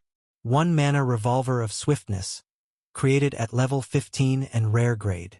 Dominic hadn't gotten too elaborate with the design, but he had stamped a design into the cylinder and burned one into the wooden handle. Oh, that is nice. Understated, but the visible areas are decorated. I am told that these are quite reliable. Is that true? He asked. Dominic nodded. The trigger mechanism will need rebuilding at around 10,000 rounds, as there is a wear point on it that can't be eliminated without increasing the movement's resistance. It's spring steel. The engineer nodded, then immediately took out a screwdriver to disassemble the grip and the side cover. Lucy just shrugged, used to the ways of the tech-obsessed. But Dominic was actually proud of the internals of his mana revolvers. He had refined and reinforced them after seeing where the Magitech rifles were wearing out fastest. Flawless. Excellent work, young gunsmith. I would have never expected such work from an apprentice. Yes, this is a good trade. The last was muttered to himself as he placed the 2 spell gems on the table. Dominic took out his spellbook and recorded the new abilities, then put them all back in storage. Was that a Magitech book? The engineer asked. Yes, I traded my first rare blade for it. It records spell gems for future use. The older man nodded. I know the item that you mean. Quite useful as a grimoire, so you never forget a spell, even if it is flawed and won't attune, so you can never level them up. That wasn't true in Dominic's hands, but it was a useful misconception. People would be less eager to trade him new spells if they knew that he could instantly use them at the same level as all his other abilities. But when Dominic checked the book, he noticed that it was now at level 8. All of the practice he had with area barrier spells during the siege had increased the level of the book as it channeled the spell. If he kept pushing to increase his magical aptitude, he might be able to get himself up to the level where he would be considered a master mage. Dominic wasn't sure where the change was, but he was sure that the rank did exist. It was in the etiquette book. Plus, there had to be intermediate steps as the second prince had his battle mage trade skill core at level 40, and he was considered an archmage. So, perhaps level 20 or 25 to be considered a master. His spells should be suitably impressive by then. But he had more to worry about than just the level of his spells. For one, it was slowly sinking into his brain what he was actually doing. He was attempting to become a prince consort of Signia, arranging for himself to marry an actual princess, an adorably nerdy bookworm princess, who liked to kill monsters and drink with the Paladin Order in her spare time. Still didn't quite seem real. The engineer chuckled. You look like you're having an existential crisis. Was the pistol that precious to you? Dominic shook his head. I've made another and nearly 100 uncommon grade versions. It just occurred to me that I might have an actual chance at this. The winning an engagement to Princess Alexis part of the existential crisis, that is. The aging engineer laughed. Now that I can understand. I was the second son of a knight when I married the oldest daughter of a baron who had no sons. It might not be the same degree of prestige, but it was a huge thing for my entire family. Moving from knight's son to baron is a big thing, for certain. Noble politics and rankings really are a complex game for everyone involved. I thought I understood them until I got myself involved. Dominic agreed. I had to learn how to manage a farm holding. You have to learn how to properly pamper a princess. I wish you the best of luck. The engineer joked. All right, Amos. We need to get to work. Did you want to stay and help? Or are you busy? Lucy asked. I will stay. Perhaps the sorcerer has something interesting to show me today. Dominic laughed and placed one of the stamped mana pistols made with clay to steel on the table. I'm sure I can find something entertaining. Can you guess how long it takes to make that? Dominic replied. Amos sat down at the table with them and began turning the item in his hands. It's stamped out of clay? Brilliant. Mass-produced Magitech. I wish I could do that, but alas, I am not a sorcerer. Keeping the engineer entertained and happy shouldn't be too difficult.